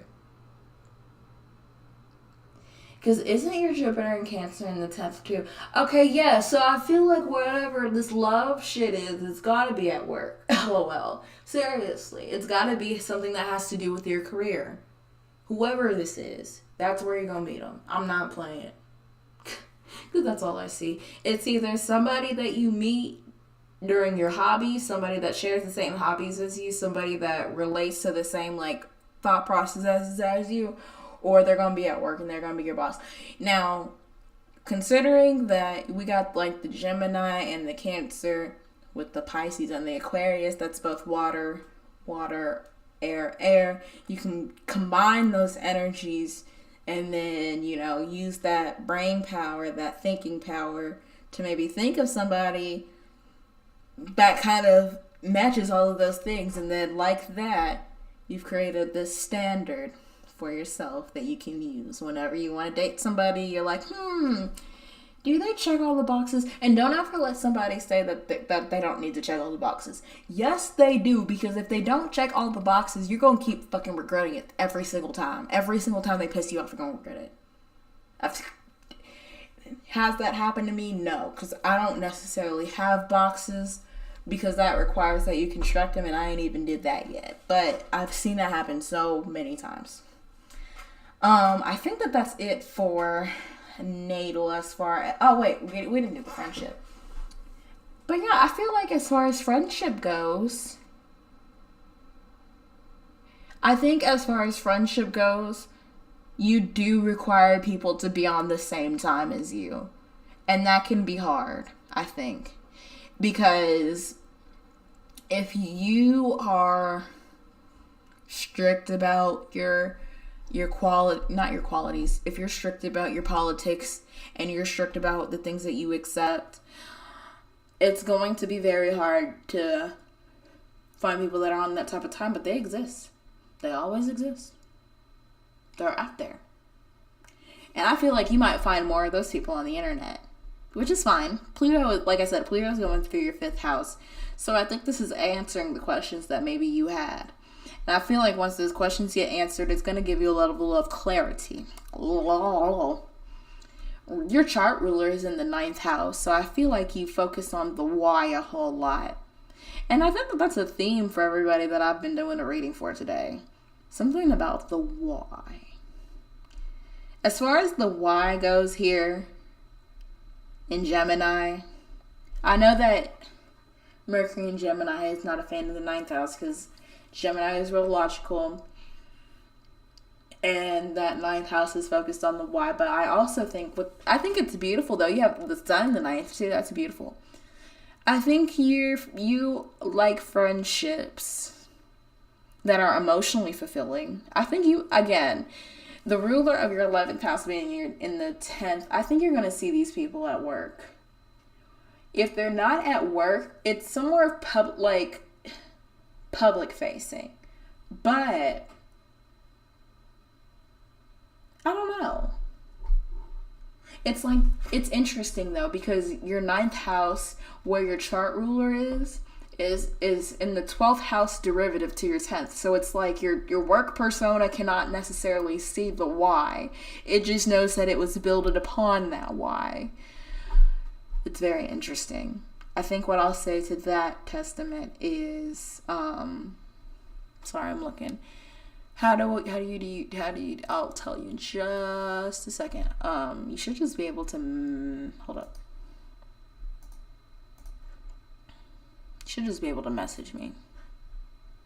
But if for some reason, okay, I got it.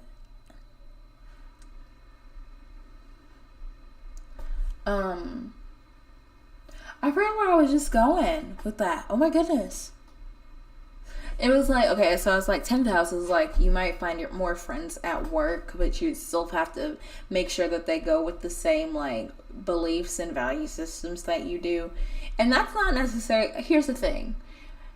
When you're principled and when you're confident in yourself, you will sooner find more people that agree with you than don't, because a lot of people do not know themselves.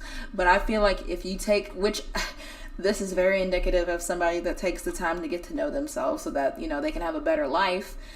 I feel like that's indicative of naturally being able to just boom, boom, boom, boom, boom, attract people. But that's just what I see. I don't see it. Okay, as far as like transits go, I know I'm gonna have to do this from the top of my head because I don't have your birth data. Hold up. Matter of fact though, I'll do this.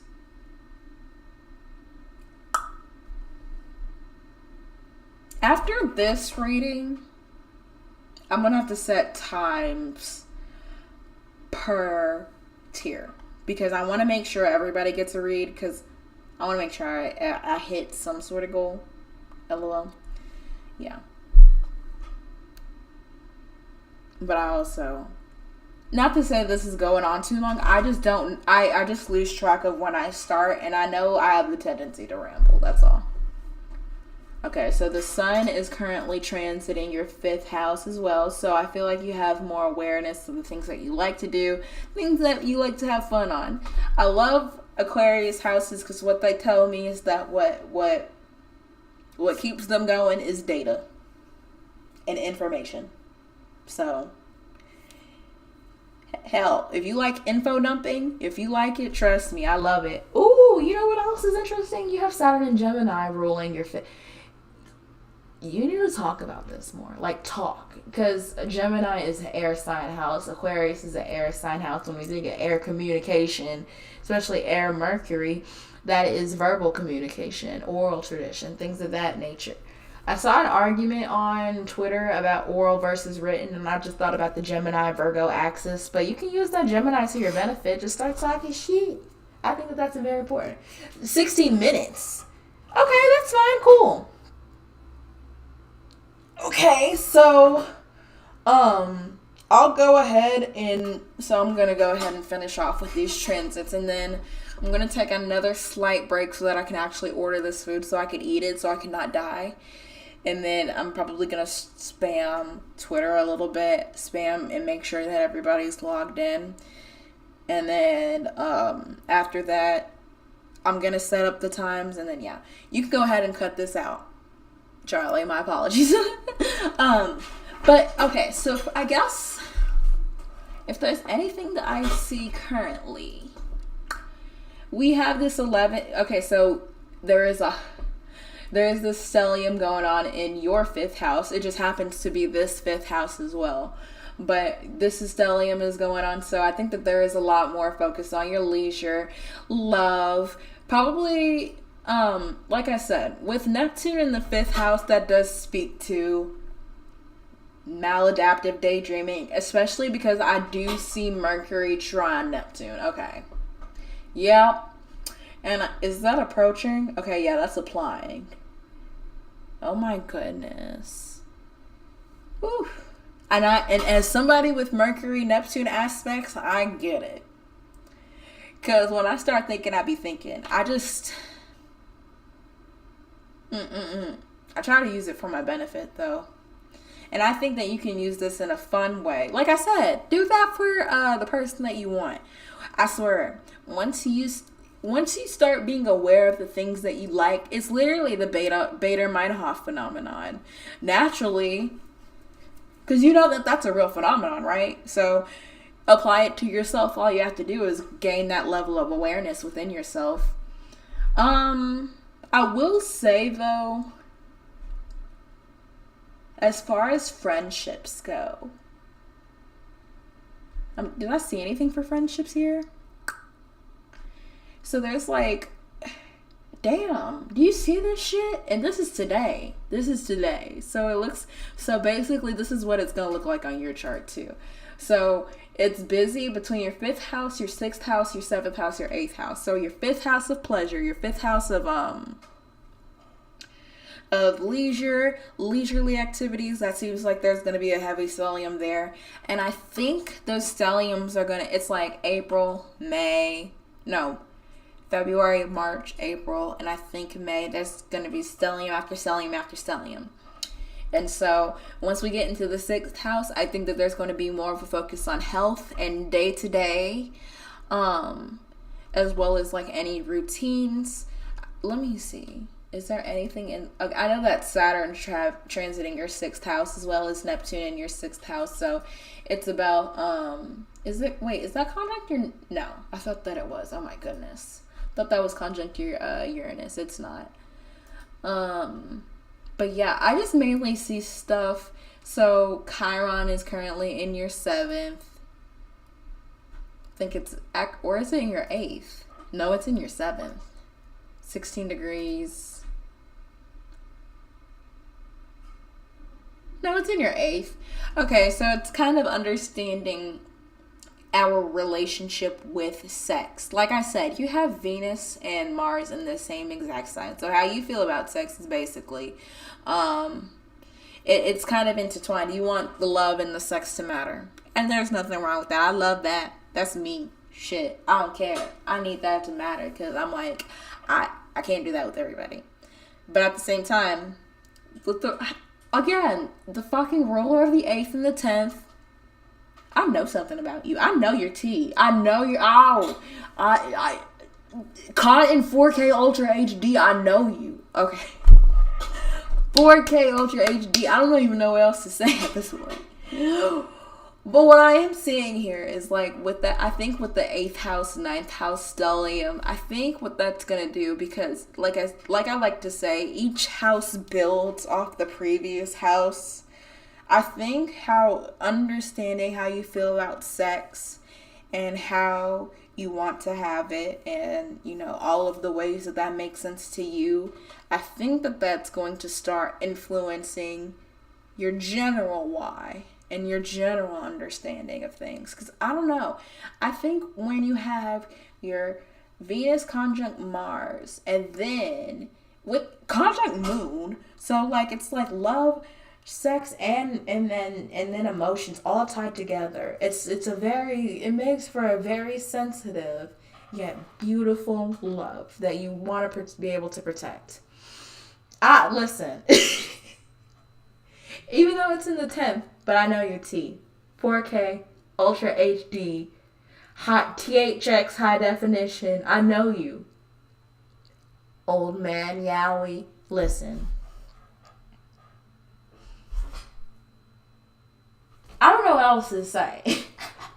Because it's like, I feel like I've gotten everything at this point. Okay, I guess we can go with your 11th house. Your 11th house is in Cancer. So it's like making sure that the people that you're around emotionally fulfill you. Again, this is in your 10th house. So I feel like there's a lot of focus on your work and how you do work. And I feel like once you put a lot of effort into work, again, I feel like you're something about talking or writing, talk radio, something Mercury involved. Once you get truly involved in that, once you get involved in your career, I feel like that's where you're going to find your love. Everything you're looking for is in your career. But it looks like everything that you're looking for in the career, you just got to figure out your why. Why are you here? Because I feel like your career is deeply, deeply tied into your purpose and your passion, which is where your sun and your Mercury is. So that's it. I don't have anything else to say. I truly have said enough. All right, it is 10 p.m. Eastern Standard Time. We are at $70, plus I think I have $30, so it's $135. I am in need of technically $870 tonight, but I'm going to take $35 out so I can get some eat because there's nothing in here. If you are interested in buying, please let me know. I'm gonna take another 15-minute break, and what I'm gonna do in that 15 minutes is I'm gonna spam YouTube, spam Twitter, and then I'm gonna order some food, and then I'm going to set up time limits for each one. If you can record this on OBS, by the way, which is what I'm using to stream. But yeah, I don't have anything else, but I do know I'm over caffeinated like a bia. And I want to make sure that everything pops. I'm sorry that I'm not super captivating right now. I'm trying. Ooh, y'all want to watch Drug and Alcohol Lady? She's funny as hell. Okay, she's not on drugs or alcohol. She runs this subdirectory called Drug. Did y'all just see my stuff? Oh well, you'll be alright. She runs this like. We're not watching all 41 minutes, by the way. I just need to step away for a second. How do you send the tip?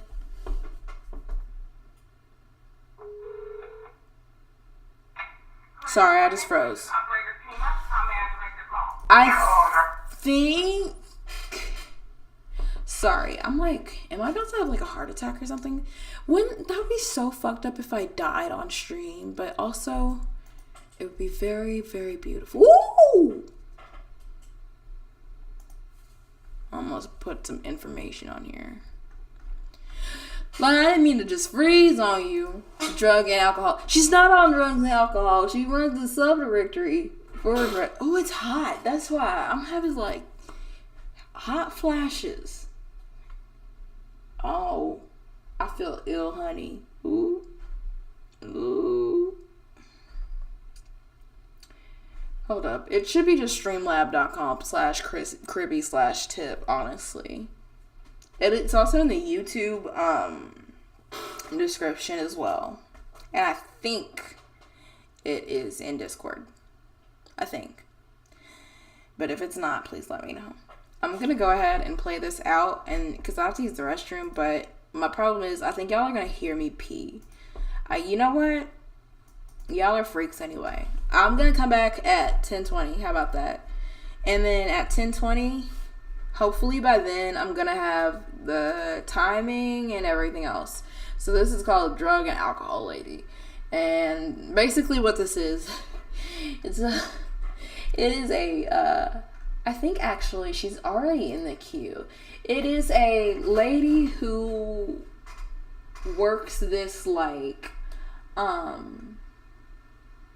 queue for people that call in for drugs and alcohol, when basically nobody calls in. It's just that. So, hold up. Bail bond.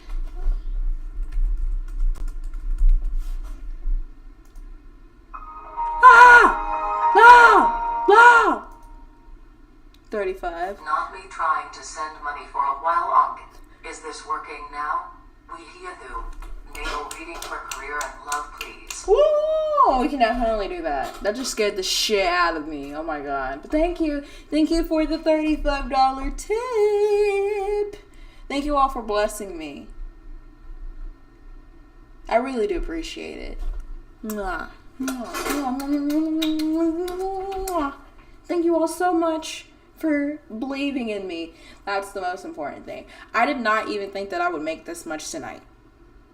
And I did. So, is 890, what was it? Because I know I wanted to raise like a little bit higher than that. What is it? It's 875. I was going to say like 900. What the fuck is that sound? What the fuck was that? Just scared the dog shit out of me. Oh my goodness. Okay, this is the one that I wanted to watch. Okay, so we're gonna watch this, and then I'm gonna go do like a whole lot of shit, okay? This is so goofy. Wait,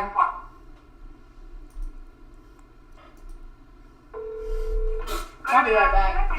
Guess what? You're being taped. Every word you say. I'm sorry? You called before and called the other operator a bitch and everything. Now this has got to stop. Ma'am, this is Iron Skillet, the restaurant. Nobody called you from this restaurant. It's drug and alcohol. This is Iron Skillet, the restaurant. Nobody called you from this number. I don't know what you're talking about because you're calling drug and alcohol. Ain't nobody calling you. Alright, well I apologize for the mistake, but nobody called from this phone. I've been standing next to this phone. Nobody called from this phone. Could you stop calling this restaurant?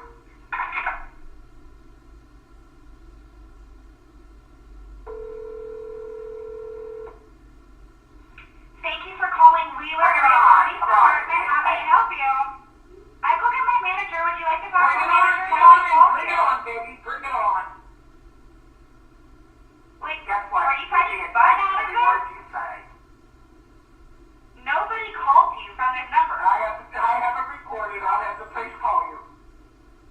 Okay, have the police call. They can look at the before I call the other operator. A bitch and everything. Now this is not to stop. Are you crazy?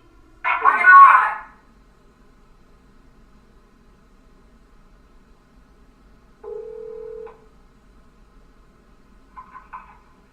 Hello? Drug and alcohol. What? Why are you calling under drug and alcohol? What? Do you have a problem? No. Excuse me, but you're calling me. I'm not calling you. You just called me. That's what you're talking about. This is Danny drug and alcohol. Ain't nobody calling you.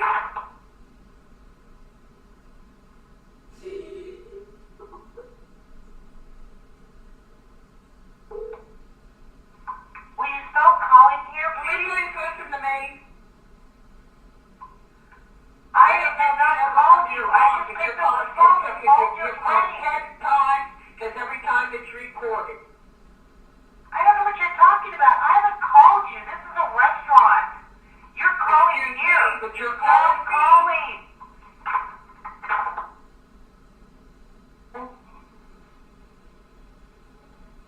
You called before I called the other operator a bitch and everything. Now this has got to stop. I don't know what you're talking about. You keep calling here. This is Denny's restaurant. Anybody. You're calling me. I don't know who you are. I'm not calling you. You're crazy. You're out of your freaking mind. But you better get the right number. I'm not calling you. You keep calling here. Why do you think I pick up the number? What the fuck? Oh. Got you. Thank you so much, Shay. I'm gonna read all this later. You can move my reading down one spot. I need to. Okay, I'll do that. Cool.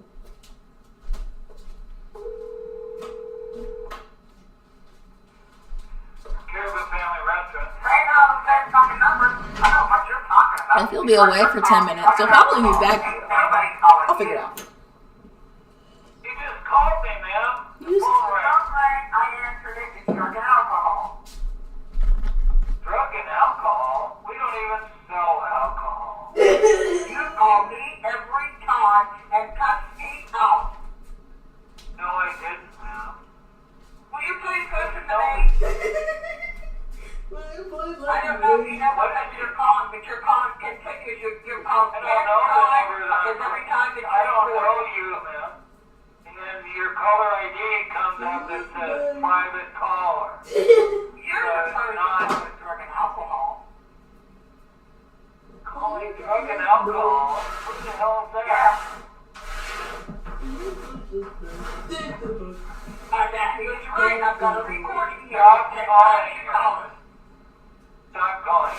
Stop calling. Will you please listen to me? Drug and alcohol. Excuse me? Excuse me, but you're calling me. No, ma'am, I'm not. The volume. Wanted a reading forever. My Mercury and Saturn are in dumb annoying squares, and lately I've been conversing with literally everyone. How can I take a vow of silence and do my job at the same time? Ideas can change, so call me every time. So, guess what? No, I'm not. Chicken butt. You can't, but I'll grade it for you. LOL. What are you talking about? Dumb square. Why are you calling under drug and alcohol? I'm not calling anyone. I'm not. You're talking about your call? I don't call you. Okay, you need to just stop. Because I don't know who you are or what you're doing, but this is a business. I'm going to call anybody. Excuse me? Why are you calling drugs and alcohol? Excellent connection. Thank you for calling. I'm supposed to get in my bird and shake every word you say.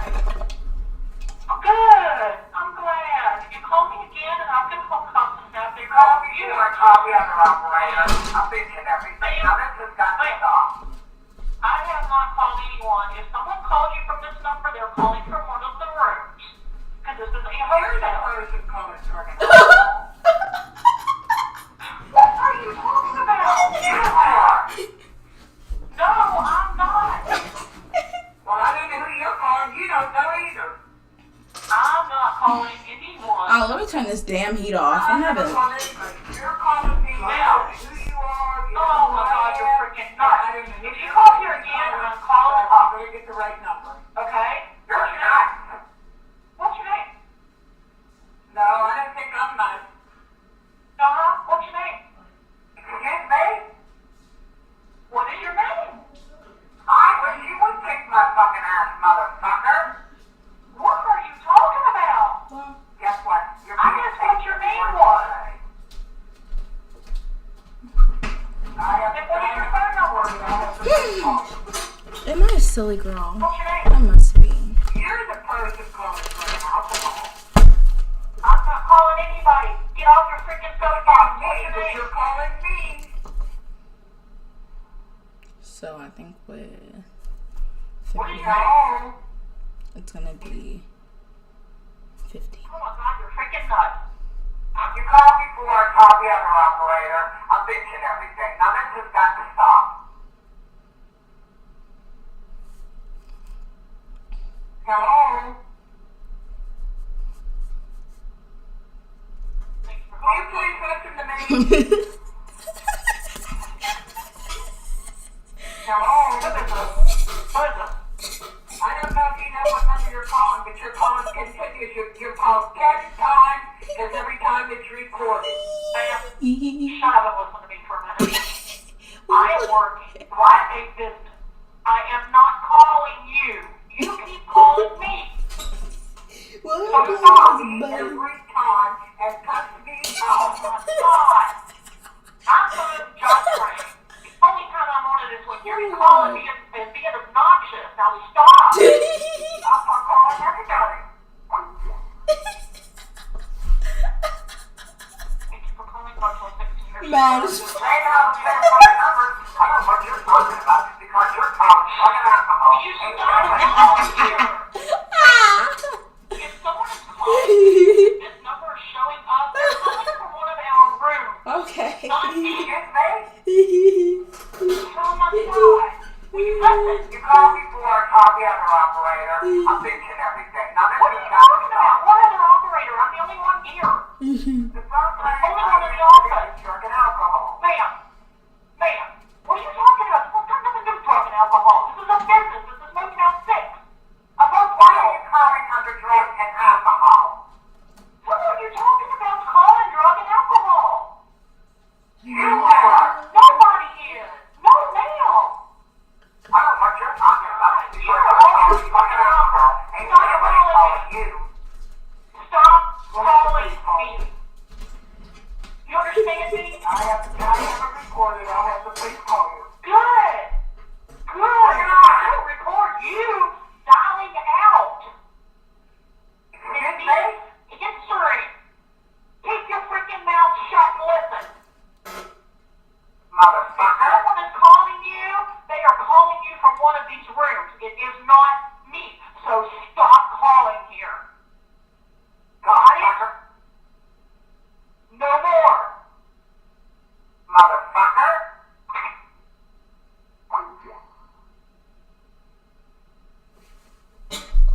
Oh, excuse me. I don't know who you're calling. I'm not calling anyone. I'm answering. This is crazy drugs and alcohol.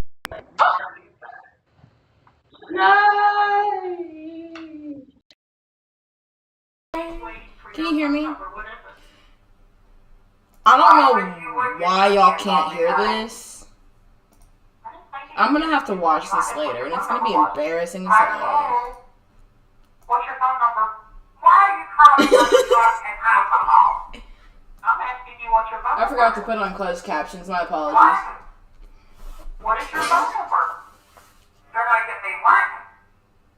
What is your phone number? Excuse me? You're a nut. Oh yeah, you're a good one to talk. What's your phone? Cocksucker. Cocksucker. What's your phone number? Cocksucker. What's your phone number? Cocksucker. What's your phone number? Cocksucker. I do this all night. What's your phone number? What?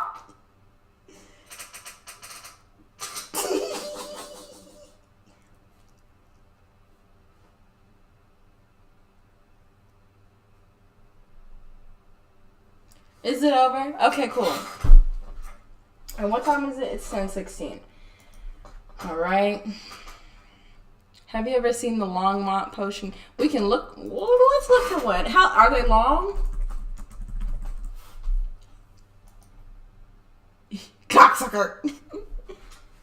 What's your phone number? Cocksucker. Oh, okay. Which one we finna watch? It's 10:17. We got 4 minutes. Let's do liter of salad. Thanks for calling, Nicholas. What can I help you with? Hey, thank you. How you doing? Hey, can you hear me? Yeah. Oh, you can? I can barely hear you. I'm at a payphone. Oh, that's weird. Oh, yeah. Oh shit, my bad. You're a little weird, but I can hear you. Oh, you can? How many fingers am I holding up? 3. How late are you open? Thank you for subscribing. So how late are you open tonight? We'll be open till midnight. I think you serve later. So what do you think of that?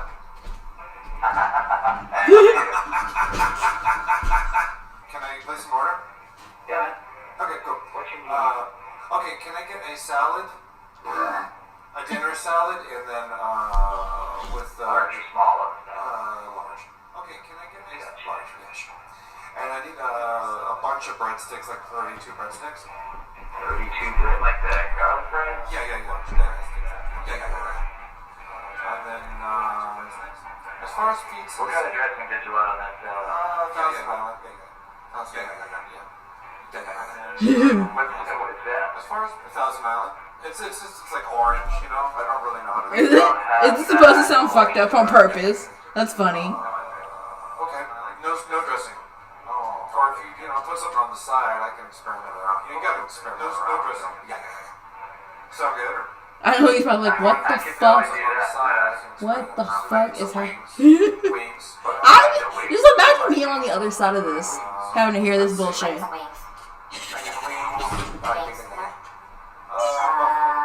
Barbecue kind of thing, barbecue. And then I need about 40, 60 of those. And then I need about 40, 60 of them. 60 wings, barbecue. I can't understand emergency. Bugs doing something really weird. Really weird. I'm in a payphone. I'm on my way there. I'll be there in 15 minutes. We don't do wings by number anyway. By number? I'm gonna give a $10. I'll be there in 15 minutes. 10 pounds. 10 pounds. What's that? 10 pounds. Okay, What the collies? I want to link me one more. 8 pounds of soda. Right. 10 pounds. Ordering 10 pounds. Chinese restaurants in the long run. Potion Castle will be right. 10 liters. And I need about 8 pounds of liter of cola.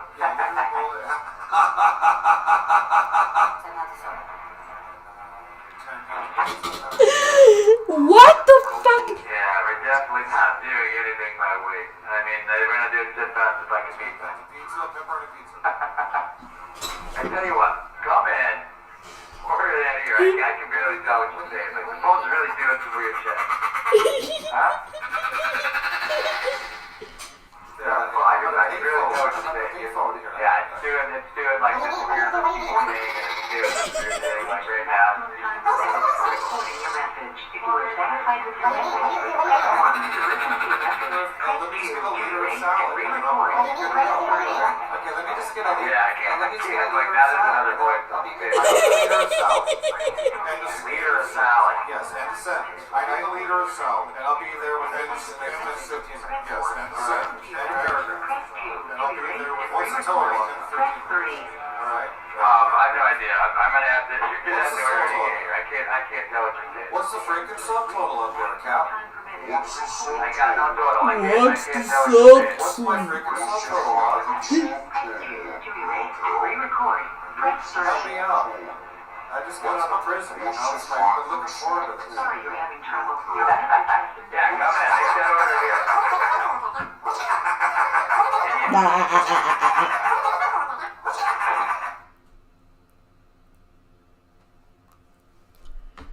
That was very interesting. You might like this one. Are they? Is it kicking y'all for putting links in? Because if so, I gotta know so that I'm able to fix that. Because I think I just allowed links because I was like, I don't really care. I know, like, if this stream ends up getting troll donos, I don't care. I used to be a troll, so you feel me? I used to. Hi Garg 123456 Abel, thank you so much for subscribing. No, I didn't get kicked. Good. Did it block the message? Because if so, I'm gonna have to get pissed. Then I'll have to go into stream logs. You know what? Spaghetti and meatballs would be a bomb. Ooh, the world's youngest hater. Just give me the nuts. Okay, I keep seeing this damn onion burger. Would y'all eat this? I'm not gonna watch this dumb ass short. This silly ass short. Y'all think we... Okay, no, because I want to do these ratings. So, because I was supposed to do the Pluto and Aquarius one. I think... Let me check on where this food is. Okay. I went ahead and did the time limits. So, it's going... You know what? Since we're here, I'm gonna... Since I'm about to talk really quick. You would love the Lauren Armstrong print. I believe you. I think we'll watch that during the next break because there will be another one very soon. Modern Day Leper. And his catfish calls. I'm back. I figured you would be back. So I'll go ahead and make you next. Since I didn't do any readings yet, I just came back. I'm gonna go ahead, do your reading, and then once, thank you so much, Gregory. I love you so much, baby. Thank you so much for subscribing. Gonna go ahead, do your reading, and then once I get done with your reading, what I'm gonna do is I'm gonna go ahead and grab my Fizzooed. Unless, hold up, let me make sure, because I live in an interesting... What?!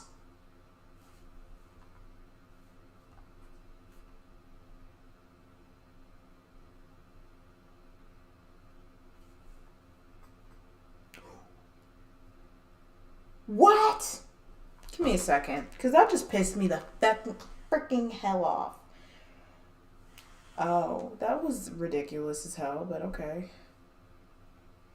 This is the skillet head behavior. We could have been had it by now. I'm mad as hell. I'm mad. Just, oh, it blows my mind. Them ham and cheese croissants look like, they look like, clams. No rush or anything? No, I have to rush or else I will forget. Now, if you need time to, what is this? This is probably just subscriber notifications. If you need time to maybe like get your recording and stuff up, I'll go ahead and let you know I'm finna do it, and then we can do it. But yeah, just let me know. I think I had, let me go look in Discord from Con Valley. Hello. Yep, and I did get it. Let me go ahead and react. Actually, let me go wave to you. Give you this little purple nigga. Purple nigga, purple nigga, purple nigga, purple nigga, purple nigga. Okay. Not the rat. I don't have rats. I have something else that's annoying the fuck out of me. Has to go. But I don't have any bugs. I don't have rats. It's something else that responds to it. Outside that I just need to usually, and like once I do it, it calms down. I use it as a bit of a dog whistle, if you will, but I don't want to abuse nobody. I just want to make sure that the shit shuts the fuck up. And then it doesn't work, so it's like,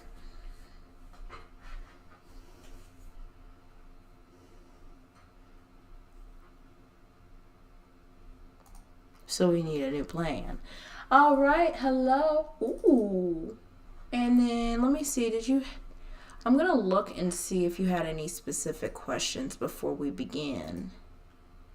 As in, again, I know my CPU is off the motherfucking chain. I hope the person that's finna make my Wendy's is okay with their job. This setup is so cool. The active ocean background mixed with the classic Windows UI. I was really just cooking for real. I was trying. You know what? I feel like this isn't even an original thing. Like, I feel like I'm not even the only one that did this. I just like the idea. But thank you. I feel like it. Just popping in to say hello. Hello, Kylie. I love Kylie. I hope that you're having a wonderful day. If y'all haven't already, please like the video. I am gonna beg because, likes translate into views, which translate into more people getting more goodness, which comes back to me, which of course I get back to you. So if everybody likes this, if let's get 1 million likes tonight. I'm playing. If we can get like 150 likes.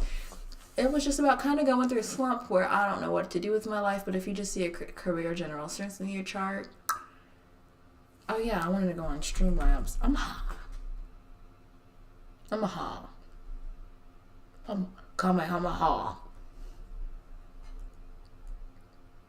And you know what I did say? You saw them fuck me. What is my freaking problem? Why can't Streamlabs?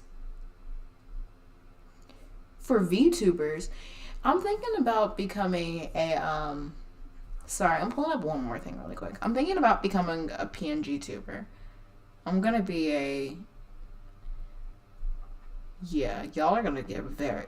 Are we doing readings? Oh, yeah. I'm doing a reading now. This is gonna be my next read. Then I have a bunch more after this. Okay. I'm going to... Ooh, I got 130 plus 35 on Venmo. So I'm at 165. Which is pretty impressive considering, like, I pretty much made that in like an hour. Well, how many hours? Like 3 hours? And if I did this like 8 days a week, not 8 days a week, bitch. I'm doing Thursday through Sunday because that's when people get paid and not on the weekend and they're drunk. And I'm like, you know what? You could spend this anywhere. You could spend this on some stringy ass, doty ass, scribo. Get high for 3 seconds and start crying about everything else because you start getting like low-key paranoid because you have activated way too much in your cannabinoid receptors, or go get you a reading. I'm playing. That wasn't a very good one. See, here's the thing. I have a Saturn 10th. And I'm not good at marketing myself. It's very cringe. But I'm also trying to kill the cringe in my head because I don't think that that's very happy. So yeah, life slump, Saturn return problems, but you're wondering if you can see your greatest strengths are. Okay, I just want to make sure that I add that up. Your greatest strength. We got the Libra sun at the 4th degree. Cancer moon. Okay, so that's usually when I look at greatest strengths, we're gonna look at dignities, and it looks like okay.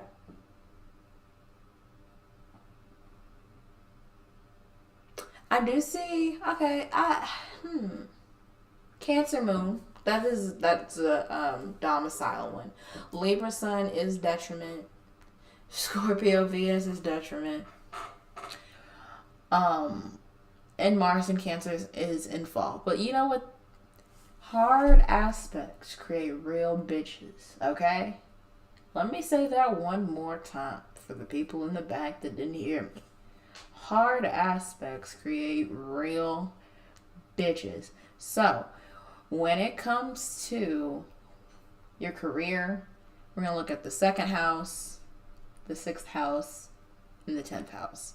Your 2nd house is in Capricorn, so the ruler of your 2nd house. Oh, well, there it is. That's what you said you're having a Saturn return to. So it feels like, I feel like these themes have been, of course they have, of course, because it's like Saturn, right? They're reoccurring. But it feels more pressure this time. What I did, at least during my Saturn aspects, I always look back at my previous ages and so see and typically wherever Saturn is, it still reflects back to the previous Saturn because of course it's a hard aspect, right? So it tends to be like wherever Saturn is transiting plus wherever Saturn is, and then that kind of blends. What did you learn from those previous aspects that you can apply now when it's finally returned?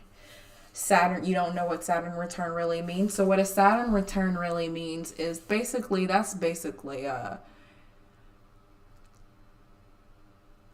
think that is, it means you're old. I mean, that's it.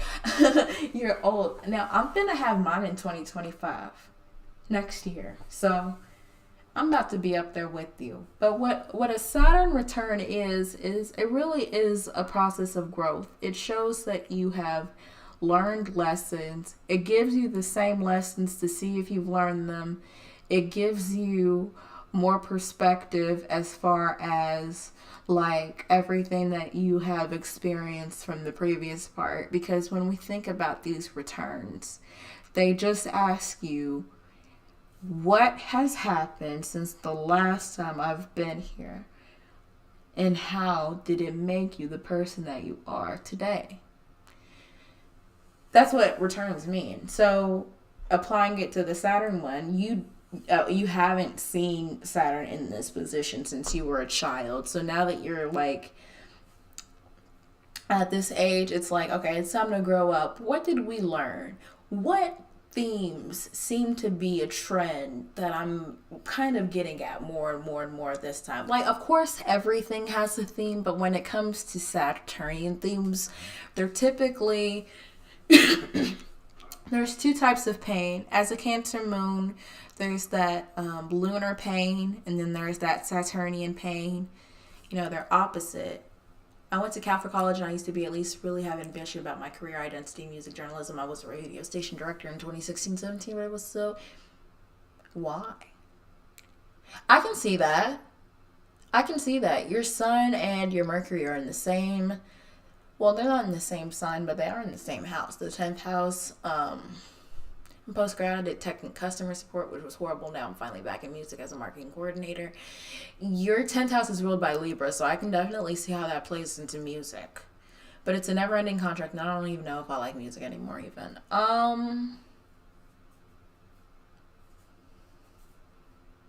So the ruler of your 10th house is in the 11th house of friendships, networking, other people. I feel like, hold up. Friendships, networking, and other people. Like your friend groups. And then there's Jupiter there too. I'm trying to see. Because wherever it is, a lot of pressure. I literally didn't know anything at all. I think that really killed me. Okay, yeah. Let me see. Yeah, with the ruler of your 10th. I'm trying to think. Libra Sun. So... it's already a little bit hard because you have a detrimented Libra Sun. I think that with Libra Suns, Venus doesn't like being in the Sun. Hey, Tips, baby! Venus doesn't like being in the Sun position, so it's a little hard already. And then it's already in the 10th house, so it's like you're putting it feels like your identity is meshed in with your career. And that's always super duper duper duper hard. Oh my goodness. I've also experienced things like that. I've had my chart ruler. Definitely feel this weird push-pull between really high public positions. Yeah, your Sun is literally on your midheaven, so I can see why you don't want to do that. And then you want to completely shut off from the world. Technically... Well, I don't know how technical is. I mean, the ruler of your... I don't like using these big-ass, long-ass rulers, though. Yeah, it's literally on your midheaven, and then you want to do the other thing, which is, like, shut away. I think that also just might have to do with being... Well, you also have a Cancer moon, right? And Cancers... I think that Cancers... are from crabs. You have the Mars in Cancer as well in the 8th. And I feel like with Cancer being that 4th house energy ruling the most private part of the chart, it's very reasonable to want to like isolate for a little bit and feel like you need to recuperate. In fact, let me see, Scorpio, 12th house with Pluto in the 12th, you feel like you're able to regenerate and recuperate through isolation. So if that's what you feel like you need to do, then do it. But I can also see that push-pull because you have Moon in the 7th. That is a very, Moon in the 7th, Sun in the 10th, and then you have like this Pluto in the 12th, finding that power and finding that, like, regaining that power through that isolation. And then it doesn't help that you also have Mars in the 8th in Cancer as well. So it's like, got a lot of water here. Oh my goodness. We do have a lot of water. I would say it's definitely time to... I feel like when it comes to that push-pull dynamic, though... Scorpio. That Scorpio Venus is answering to that Mars in Cancer. So what I'm thinking is like... because also your moon is also in Cancer. What I'm personally thinking is it might be something that has to do with like your emotional patterns, managing your emotional patterns, and finding out personally, could possibly be through isolation, what is it that triggers you to make you want to go in, and then what is it that triggers you that makes you want to go out, because I feel like these aren't coming out of a vacuum. Are you streaming tomorrow? Also love the setup. Thank you. I think I'm going to be streaming every day, Thursday through Sunday. So yeah, I'm going to be streaming a while. I think feeling really hypersensitive adds to wanting to isolate, but wanting to be more active and with everyone. Yeah, so yeah. I see this here too, because your chart ruler's in the 11th house. And then you have your moon in the 7th. We got the Mars in the 8th. And then Pluto in the 12th. I just see a lot of course we see that push-pull. It's just also wanting to make sure that I feel like it's more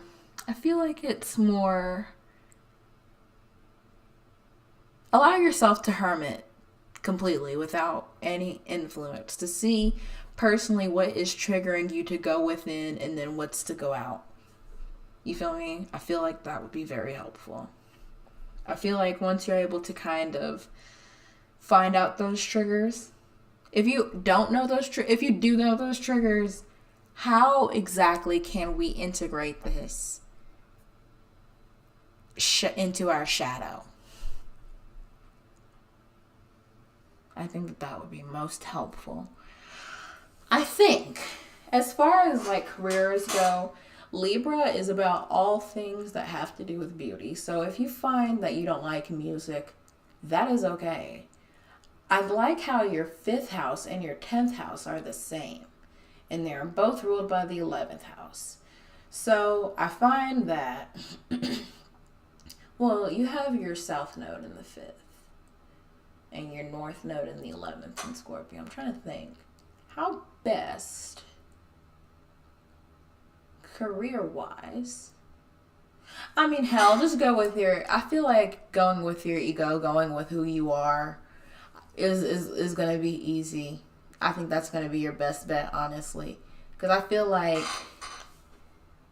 either way it goes, that's something that... I feel like either way it goes, us 10th house placements have always kind of been aware of the limelight, been aware of being in those high places, being aware of all these eyes on us. So it's not like this is something out of your reach. It's just a matter of figuring out, when do I want it and when don't I want it, and putting this completely independent of a career perspective, because I feel like once we're able to get that emotionally, then we can integrate that well enough into our career. I think that's it. I hope that this gave you some sort of, and if not, feel free to ask any questions. Hi Zuri, how are you? Thank you so much for coming in. But yeah, I am streaming Thursday through Sunday. I'm going to try to do that as much as possible until I get a real job or I make this my real job. And honestly, I'm doing pretty damn good tonight. I made more tonight than I usually do on a regular day at a regular job. I would love to fill my goal up. Let's say that maybe I can. Let's say I gag enough motherfuckers. Not that y'all are motherfuckers, but let's just say.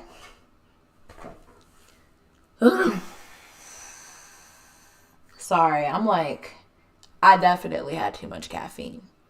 But yeah, Thursday through Sunday. I'm thinking Friday through Sunday. Friday and Saturday, I'm going to run it pretty late because I want to catch the drunk crowd. Since everybody's drunk, why not? I wish I could get drunk. Don't quit. God is testing you.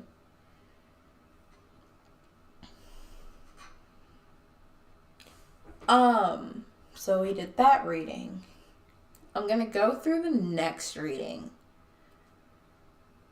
I do not think that I obliged my time limit rule. See, and that's the whole thing. I need to be very, very serious about that.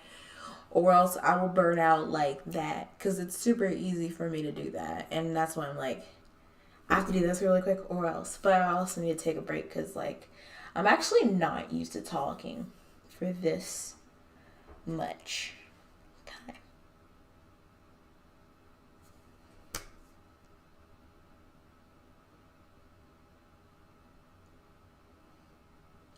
I literally have nothing to say.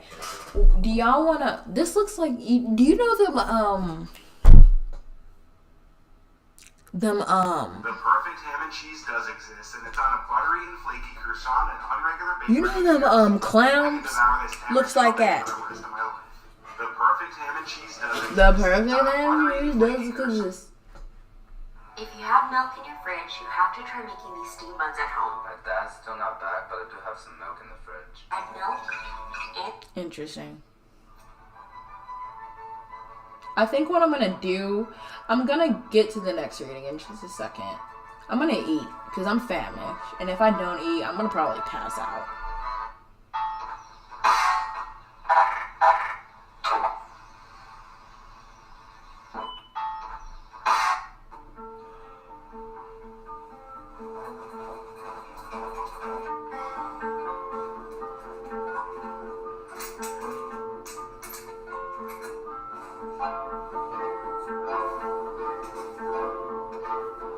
Lost me in Dr. Huberman. I don't care. Listen, no. I got all vibes on that one.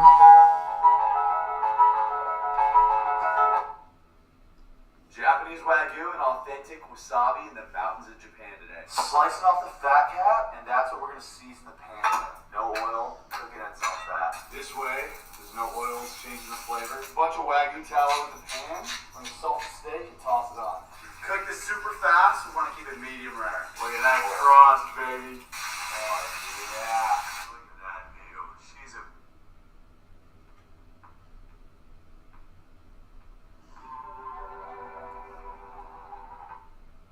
Your keyboard only has one P. My keyboard has two P's. This P is for beginning P's for words like part. This P is for words that end with P. For example, words like stop. And I press all the keys together at once. So part is P-A-R-T all together at once. And stop is S-T-O-P all together. And it's much faster than typing one letter at a time. Here is a demo. There we go.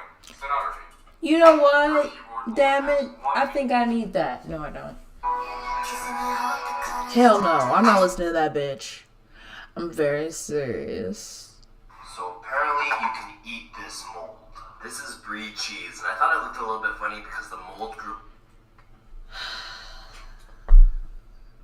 Ooh, they be making. Hold up.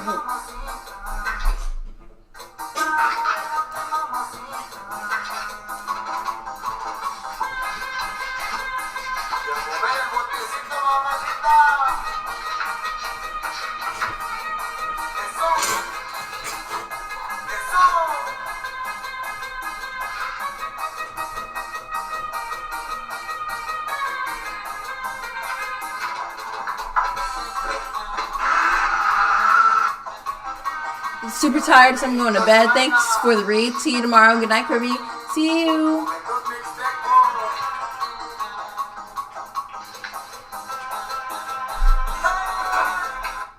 That's loud as hell. I'm not even in the front. Okay.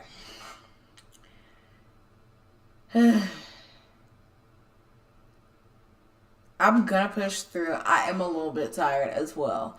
I want to party with her so bad. Me too. She sounds like, hopefully she makes some good food. So let me go check the status of this so I don't pass out. Nearby.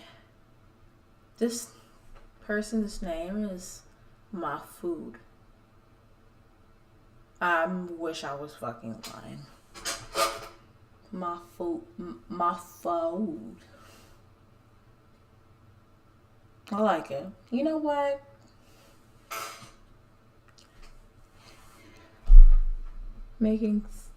So, yeah. I hope that everybody had a lot of fun. I am exhausted. Miente Latino. Yeah, exactly. Period. I'm exhausted. You know what? Do you think that I'm gonna get... No. Need this. I'm gonna pay back everybody. Oh my god. I'm so sleepy. But you know what? I'm gonna do absolutely everything. I think though I'm probably gonna call it at... I was gonna stay on until midnight, but I do not think that I can do that. I'm sleepy. I drank far too much coffee. About to make my dinner. Love you, stink. Hope you make a lot today. Thank you. I hope you enjoy dinner. I wish I could. You know what? If I keep streaming every day, I'll definitely be making some din-dins. I had a lot of fun. I'm glad that we're having a lot of fun. I want to make sure though that everybody gets the reading before I hop off here. And I'm sorry that I have to cut it so short. I wish that I did not fucking do this the day of, but if everybody wants to get another one, you know what to do. I'm gonna figure it. I'm.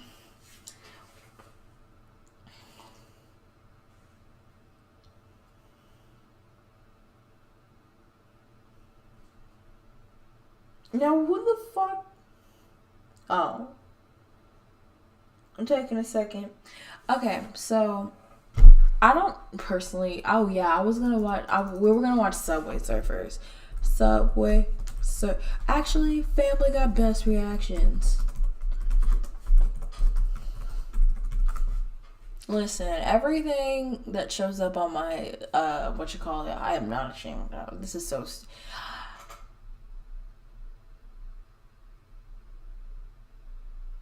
I don't want to see some.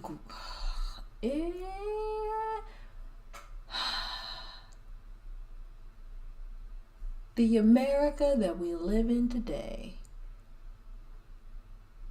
You know what? Actually, I want to watch the Family Guy Everything Black compilation. Are y'all gonna be mad?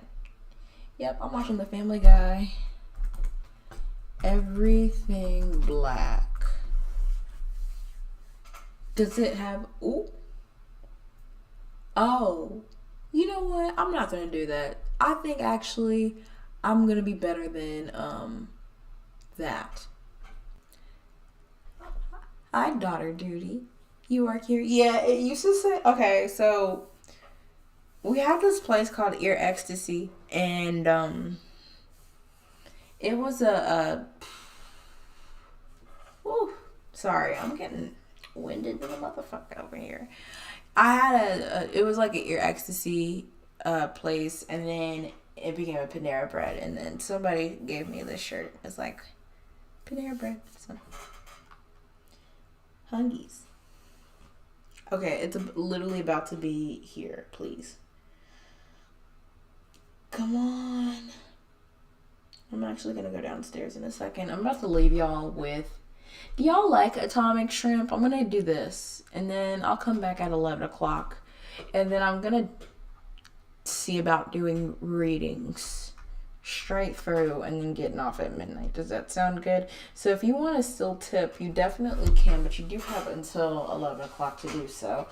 I don't always get everything. And then once I get off here, I'm getting off here. At the end of the previous scam rating video, I said that this I'll send this scam nigga was whatever I offering have. $30 billion had rage quit. I was wrong. The conversation isn't over at all. Let's go scam rating.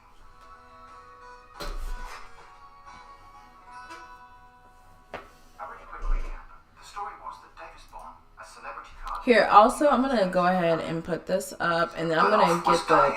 and wanted to give his fortune, $30 billion, to me, a random unknown stranger. I'll be right back. In charge of the process was Stephen McAllister, better known as Mook McAllister, and a good thing too, because Davis Bond promptly died, right on schedule, and remained dead after that, while I argued with this scammer about the fees and other details until McAllister called me wicked, then stopped replying.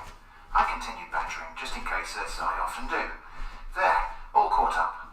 A day or two after I decided the game was over and published the video, to one of my nagging emails I had teased with, I was wondering. McAllister replied to say, if you will not be able to send the $200 for the shipping, just forget about the funds, okay? I replied, I can't forget about the funds. The funds are very memorable. How much did you say it was? The scammer answered, from you. You're in the United States, right? To my slight surprise, the scammer agreed. Yes, that will be the best if you wish, okay? I said, okay.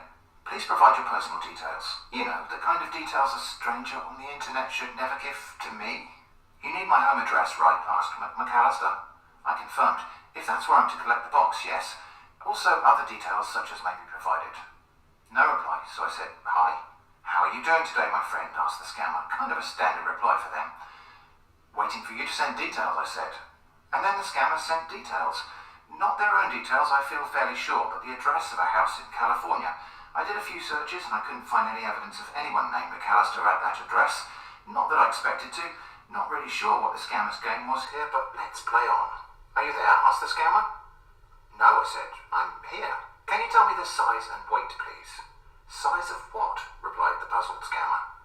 It means how big, I said, answering the wrong question. It's very big, okay? McAllister assured me. Well, I said, I've heard that before and been disappointed.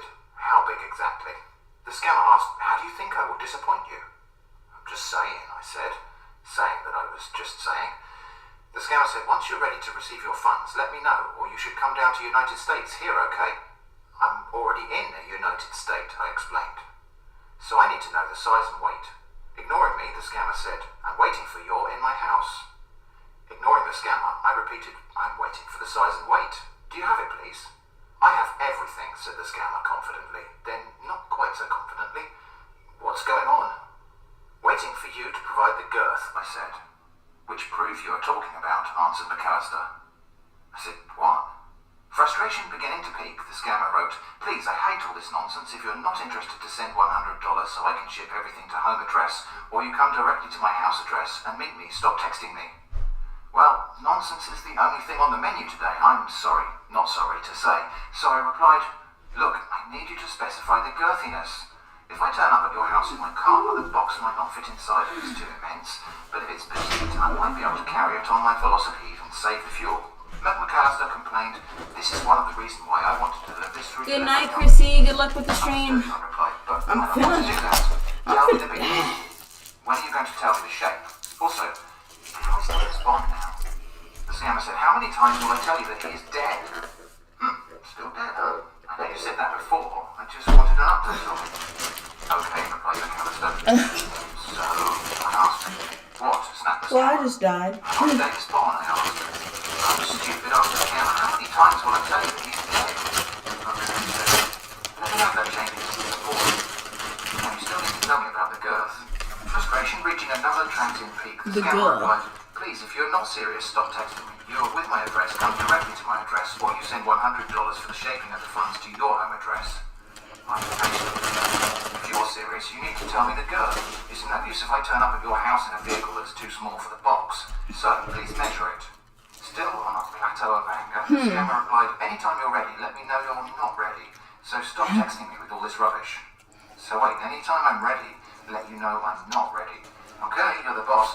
I am not ready, which means I am ready, okay? What? Asked the scammer. Measure it. I cannot collect it until I know the girth, I repeated. Why are you unable to do these 3 simple things? The scammer ordered me to stop texting me, okay? That proves you're not serious, I observed. Do you not even know how to use a tape measure? Also, can I get an update on Davis Bond? McAllister replied, since you will not be able to send $100 to get this done, stop texting me, okay? Measure it, I said. Again, the scammer replied, since you're not interested to send the $100 or come to my home address, please stop texting me, okay? Time to throw them a little bone. I suppose I could send 50, I suggested. Quick as a flash, the scammer latched onto this possibility and replied, I hope you know that after sending the $50 once you receive your funds, you will pay me back all my money, okay? Now, is anyone curious as to how this unavoidable and mandatory official and necessary fee has reduced from $500 down to $300, then $200, then $100, and now apparently $50 will suffice? Well, I was, so I asked, how is it 50 now, though? It was 500. Ignoring that in the hope of payment, the scammer responded, how do you want to send the $50? But I'm not sending anything, of course, so I asked, how much are you paying? Still hopeful, McAllister continued, can you send it through Bitcoin or gift cards so that we can get this done so that I will have peace of mind here, okay? Peace of mind? I don't think so. No, I can't do that. How do you want to send it? Asked the scammer. I was thinking about maybe suggesting coin squirt or fun thrust, but instead I asked, can you lend me the 50? Hi, Charlie. Back when the box arrives. You only have $50 right now, inquired the scammer. Not even that, I said. That's why I think you could lend it to me. Frustration again reaching a high point. McAllister angrily wrote, you are so stupid I can say that you're playing game with me. Don't ever text me again. Well, how will that help? I asked, if I don't text you, how will I get the box? Perfectly reasonable question, I thought. McAllister replied with a perfectly unreasonable answer. If you will not be able to send the fee, just forget everything. You're so wicked and stupid. How can you tell you will not be able to come up with $100 for how many months? For more than 6 months now. You want to receive billions. You're so wicked and stupid. I mean, it's actually 6 weeks. But it's interesting to know it feels like I've been badgering this scammer for 6 months. I almost forgot to mention this bit when I was putting this video together. Within a couple of minutes of that little outburst, someone tried to hack the mailbox I was using to talk to this scammer. Could be pure coincidence. And it wasn't exactly a very competent or complex attack. Just somebody tried to log in, and when they couldn't log in, they must have clicked the forgot password link. Because I got an alert, and I got an authentication code, which of course I'm not going to show you here. There wasn't ever any significant risk to me, because I use multi-factor authentication. Might be completely unrelated. The location doesn't tie up with the address the scammer gave me, but of course that could be false, and this could be related to a VPN. But I thought it was quite interesting, and possibly not a coincidence. I asked, if I come and collect it, that's free, right? McAllister snapped. It's none of your business. Please, do you know that you're really disturbing my life? Please stop texting me. I want to have peace of mind. If you could not be able to send the fee, come here and pay the $50 for the security. If you're not ready for that, send the fee so that I will ship those funds to your home address. Good. Okay, I'll see what I can do. Meanwhile, is there any update on the status of Davis Bond? And if you can provide the girth estimate now, I'll be there this afternoon in my autogyro. No reply for a day or two, so I kept in touch saying, hello, hi, how are you doing today, my friend? The scammer finally asked in response. Really good, thanks, I said. How about you? Do you have the girth measurement for me? When are you going to be ready to receive your funds? McAllister asked. As soon as you give me the dimensions, I explained. I'll be there in 2 hours after that. Do you have it? Awaiting the girth. I can see that you're Sorry, well, excuse me. McAllister. Just measure it and let me know, I said. I can see that you are not. McAllister was having none of this, however, and replied, to tell you the truth, if you continue playing game with me, I will block you email out of my phone and cancel your funds, since you will not be able to come up with $100 just to receive your inheritance for more than 6 months now. Well, that's pretty rude and aggressive, so it's time for me to respond, not with compliance, but with righteous indignation. I wrote, I don't understand why you can't measure a box. A child could do it. Although perhaps not a very small boy. Anyway, what is today's update on Davis Bond, please? The scammer continued, if you're not interested to send the $100 for the shipping, as you said yesterday, I feel a lot better. I will block you email out to my phone. I feel more human being. But I said, I'm going to collect it as soon as I know what size vehicle to bring. Why can't you ever let me know the girth? McAllister replied, since you're not sending the fee, I'm going to finish this out. Okay? I can't forget it, I admitted. It's true. And then I'll tell you what's up. How much did you say it was? And I can't stop wondering about the girth. Send the shipping fee and get everything done, okay? Instructed McAllister. No, I said. I want to collect the box of $30 billion from your house. Also, why is it at your house? That seems a bit weird now I think about it. Then, I do have one more question. Which question? Asked the scammer, falling very neatly into my trap. I responded, 2 questions now I think about it. 1, you promised you were going to block me on your phone, but you didn't. Why didn't you block me? 2, what's the latest update on Davis Bond? I told you that he's dead. What else? Snapped McAllister. What else? Tell me what else. Why didn't you block me? The scammer said, do you want me to block you so that I will block you now? Well, you said you would, I explained, and then you didn't. So now I'm not sure if you can. But you didn't answer my question, really. Which question? Asked the scammer. How is Davis Bond? Now, finally, maybe the scammer did get around to blocking me, but then I was wrong about that last time, so maybe I just need to be a little bit more patient and persistent and remain in daily contact. We'll see if that works, but that's all I have for now. Thanks for watching. Stay safe from scams, and I hope to see you again soon. David Bone.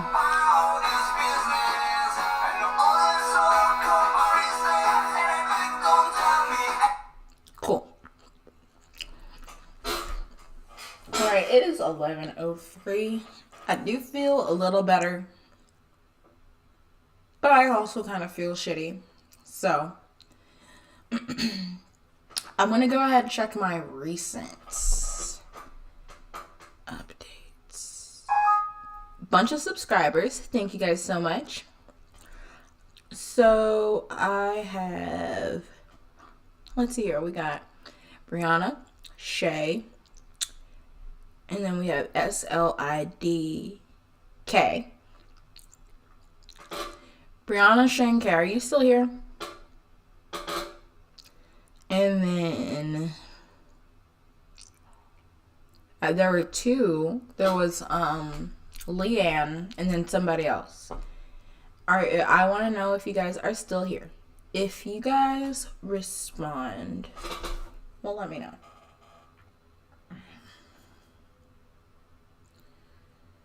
Oh my goodness. Sorry if I'm like, I drank too much coffee today. Like way too much coffee.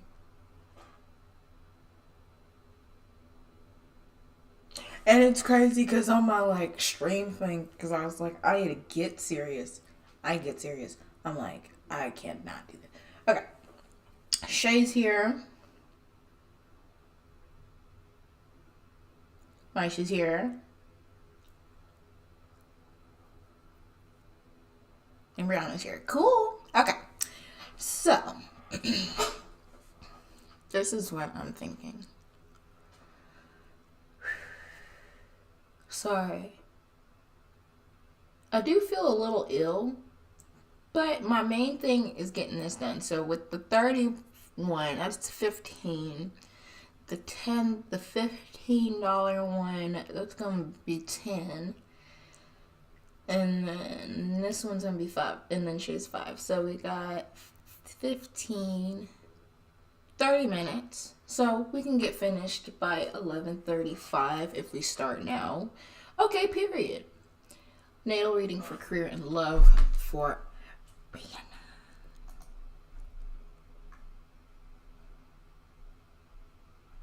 Did you send it through Discord? I'm gonna start yours first because I'm going in order. Okay, yeah, I did get it. Yana. Alright, so this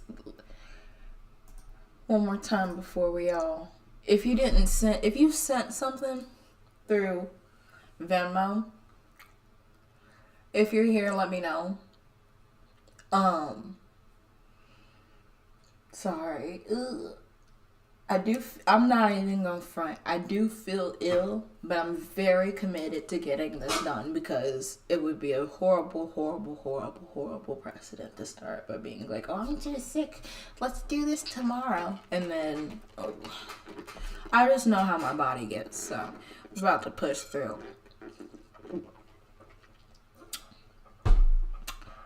I think what I'll do,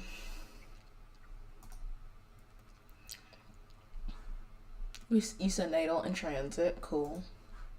I could put up the astro clock now if I can feel like doing that shit. Okay.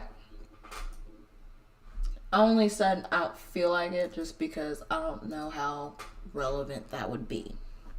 Let's do this. We got natal reading for career and love, please. So I like to go through the houses first as well. It's okay not to annoy. I know you've done a bunch. No, I'm gonna do it. We're gonna do this. Let's do this.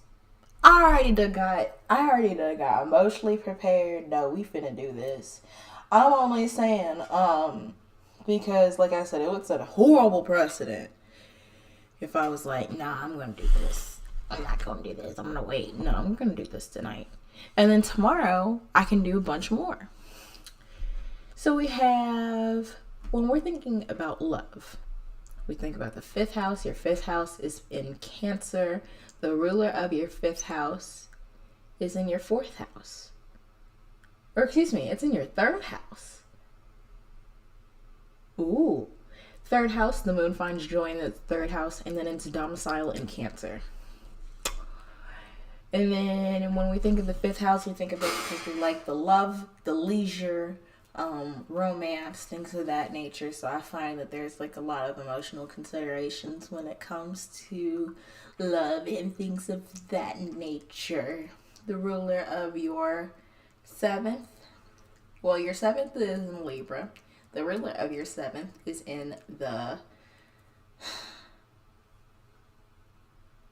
I keep getting old people fuckers. It's a lot. It's not necessarily old people fuckers. It's always people in power.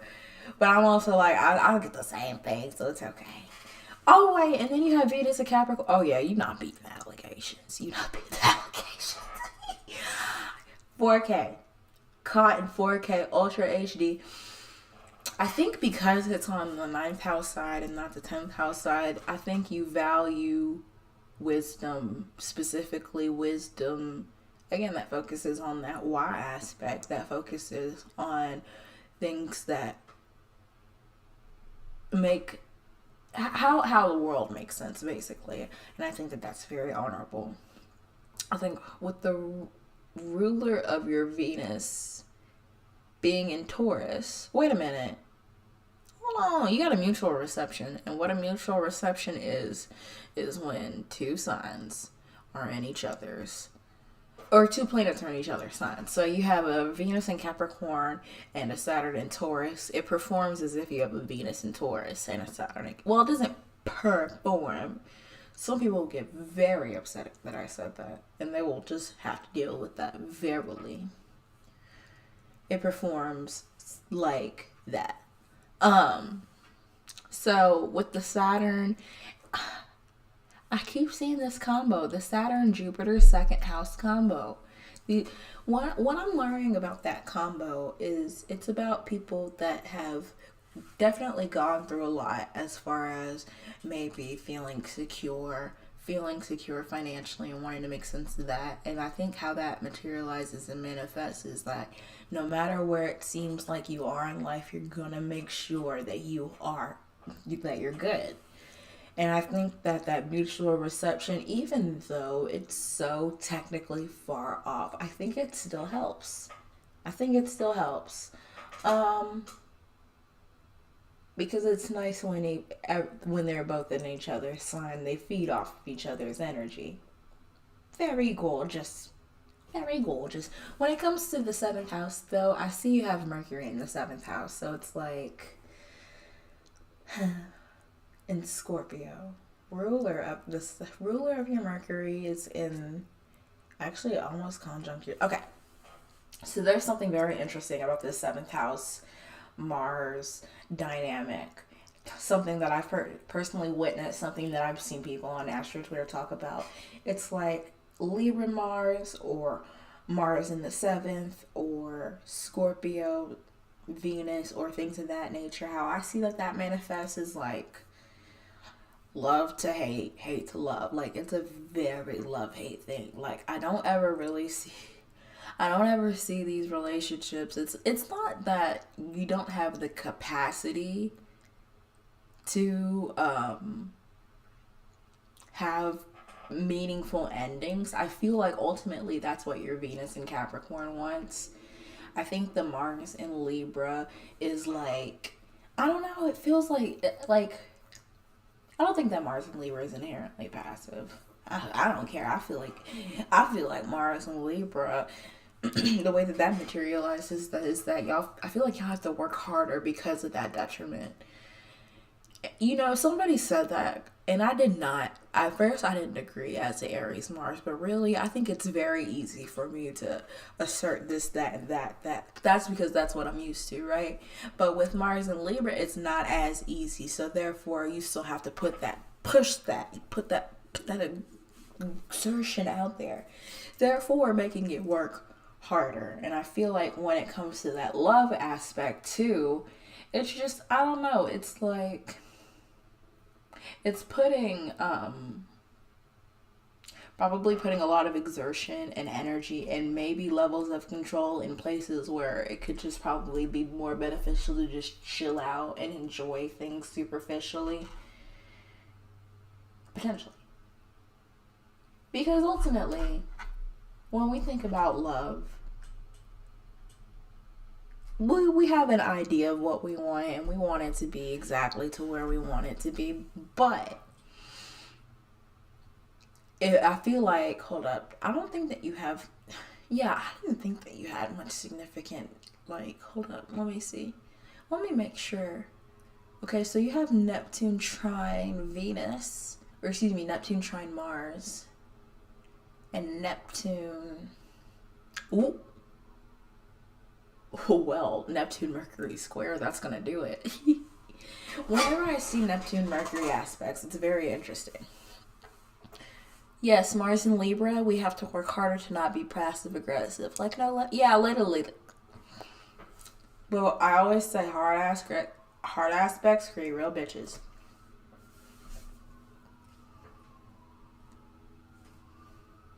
Sorry, I paused for a second. So yeah, as far as the 7th house goes, it's like I think that it's like wanting to have that that balance, wanting to have that peace. But it's like there are gonna be things that I feel like you need to speak up on, and it's probably gonna suck to have to speak up on it. But if you don't, it's gonna sneak up on you. If that makes any sense. It's like it's gonna continue to build that resentment until you snap. And I think that might be more instrumental into the Mars love to hate sort of thing than anything else. And then we have the Libra Mars ruled by the Venus in Capricorn, which I also find interesting. I think so. I have this specific theory called mutual reception by way of exaltation, and it's like one of the signs is responding to another sign that it happens to be exaltant. And I feel like that still brings that exalt quality. So I feel like as far as being aggressive, I don't think it's necessarily that you're being aggressive. I just think it's more so being assertive. And aggressive and assertive can be two different things. Relating to the Scorpio, Venus, and Mars, yomp.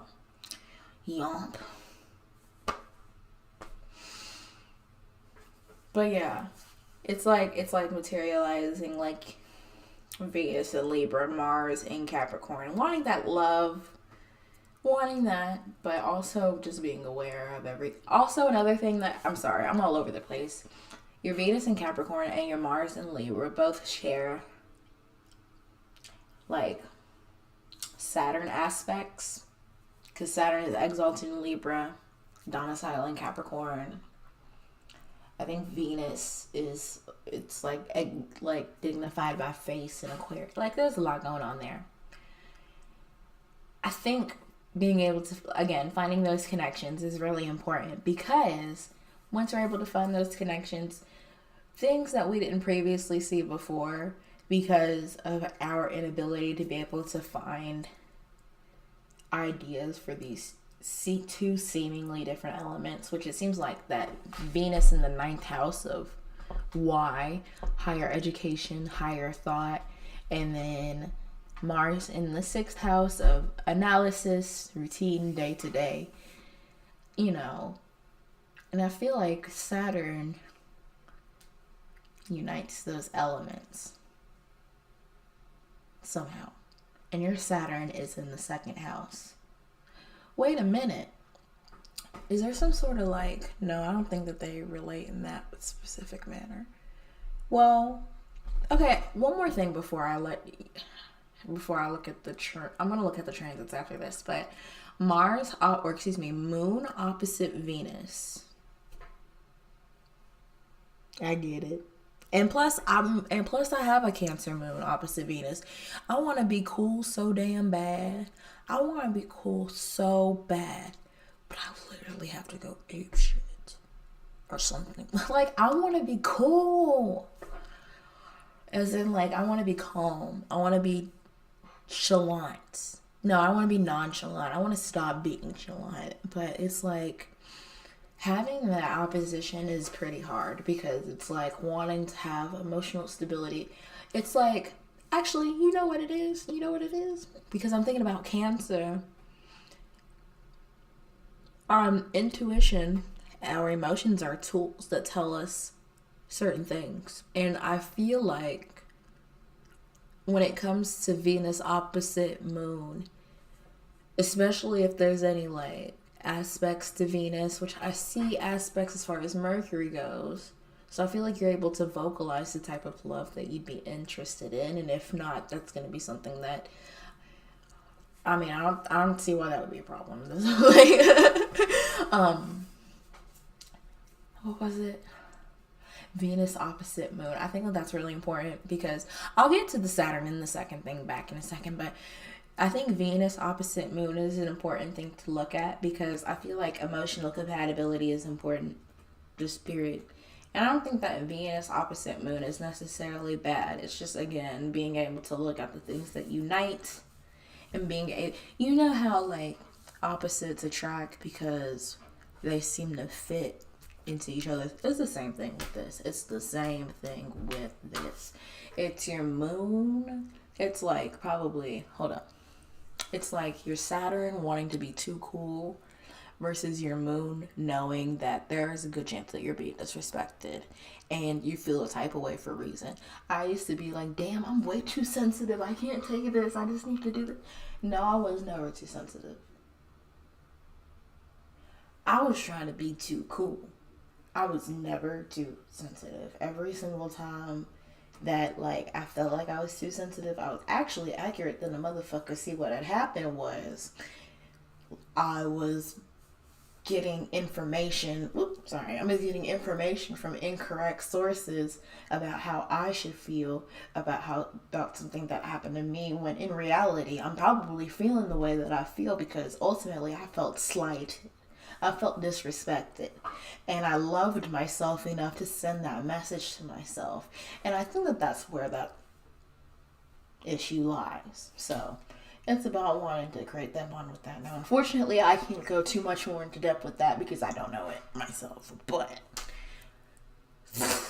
now Saturn in the second, let's get into that. So with Saturn, I like Saturn because wherever Saturn is that it tends to get better with time. It ages like a fine wine. And it's interesting because you got Jupiter in the second there too, and Jupiter rules like wine and stuff too. But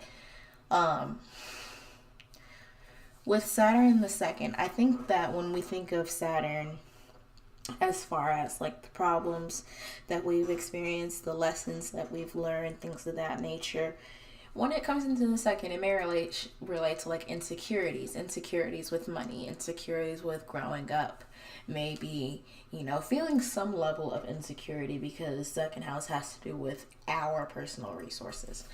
And so as we grow up, there may be a heightened value on retaining that security. But something that I'm seeing in this like 1999, 2000s crowd, you are like literally probably the fifth person today with this exact configuration. I don't think, like, some of them have Saturn and Taurus and Jupiter. Some of them have Saturn and Jupiter, and then Saturn and Jupiter, Saturn and Taurus, Jupiter and Gemini. Some of them have Saturn and Gemini, Jupiter and Gemini. I don't know what happened, but it's like this exact same configuration where money is very much a thing for you. But I also have noticed this about people that are just very kind in general. Like, you understand how painful it is to have experienced that, and so you don't like to see that around the people around you. And I think that also with Saturn in the second, that also makes for having secure beliefs in self. Well, not beliefs in self, but like beliefs in the values that you have. Like, you can't really be nudged by too many people, especially not no damn fixed sign like Taurus. Whew. Now, as far as I think I went through love. Yeah, ninth house. Yeah, you value people that are able to provide that level of like understanding, but you also need to be able to realize, do I like this person? Or do they just have, like, you want to be able to like this person and they manage to tick off all the boxes and things of that nature. I feel like once they tick, if you, okay, how about this? If you like somebody and if you don't like somebody and they manage to tick off the boxes, maybe you need to add some more boxes. It's as simple as that. I don't know why I was but there we go. So again, we got this Aquarius stellium, we got Sun, we have Venus, Pluto, Mars, Mercury, Saturn, Sun, and then we got Saturn and Neptune in Pisces. We have these Chirons in the North Node, and then we have all this, as well as the Moon in Taurus. So Taurus is in your first and second house, so it looks like Jupiter and Uranus is in your first, about to enter your second. So I feel like I think you have a little bit of time before both of these things enter your second. I'm just looking. Okay, let's look at the Aquarius stellium. That seems to be the most important. Sorry, I'm all over the place. So that's in the 11th house. I feel like it's definitely time to make more friends, make more adventures. I don't personally see anything else. As far as career goes, I forgot you wanted to do a career. What can't be said about the ruler of your 10th being in the second house? You definitely want something that brings that level of stability that you've been looking for all your life. There's nothing else to say to that, and I feel like you already know what it is. When I see I have a Capricorn MC. I tend to be the boss. But what I'm seeing here, though, is that you have South Node in the 10th. So I feel like based on everything that you have come across and the things that you've dealt with, I feel like at career-wise, you already kind of know. Because, again, with the Capricorn 10th, these are things that have been dealt with for example, this stream has been 15 years in the making, and I feel like that's the way it's that with the 10th house. So I feel like these are things that are already in the making. But that being said, I don't feel like you should put so much energy towards that, but I feel like you should make more energy into finding your home, whatever that is. Like, I feel like you're good on career. I feel like I genuinely don't need to tell you anything that you don't know. And if you really don't know, then I feel like you need to look at your why. I feel like your why is going to tell you everything. I feel like I say that a lot, but literally, look at it. You have Venus in the 9th house. I feel like Venus in the 9th, and then the ruler of your 5th house, which I like to look at as far as like creative exploits go, that's in your 3rd house of talking to other people. And then the damn opposition. Blending those energies. As far as finding that career, yeah, it's in the 10th house. The ruler of your 10th is in the 2nd. You're focused on stability, no matter how it happens. I don't think that, you feel me? Like, I feel like if you're looking for a recession-proof job, you got it. I think your main focus should be on nurturing that 4th house energy, nurturing that energy to where you're able to feel safe within yourself, be able to call yourself home, and things of that nature. I think that that's going to be the most fruitful way to get that taken care of. Whew. Let me see. And then I did say that everything was transiting your 11th house, so I think networking and friendships, I'm trying to see. I think since that's all transiting your 11th now, I think you're finding out a lot about yourself through networking and friendships and understanding. Yeah, wait, I just realized your chart ruler is in the 6th house, conjunct your descendant. So, this isn't new stuff to you. In fact, I think Pluto is actually about to be trine your chart ruler. So I think this is going to be a lot of contextualizing who you are in the midst of everything. And I see that your 12th house is ruled by Aquarius, so that stems from, look at patterns. Look at the patterns that you see in the not the day to day, but like look at the patterns that you see metaphysically. I'm working towards it, but I know it's going to take a good while, which I don't mind. Yeah. Like, they're working a bunch of random jobs I all disliked, and yes, you're right, I do know what I want to do. I feel Capricorn, the inherent suffering of Capricorn in your 10th house. Congratulations.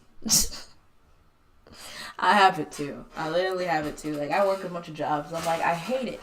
But the thing about Saturn is it's about lessons. You're aware of what you hate, though. You know what you don't like. I bet you could tell me every single thing about those jobs that you don't like. Oh, I didn't like how I did this, and this. So don't do that.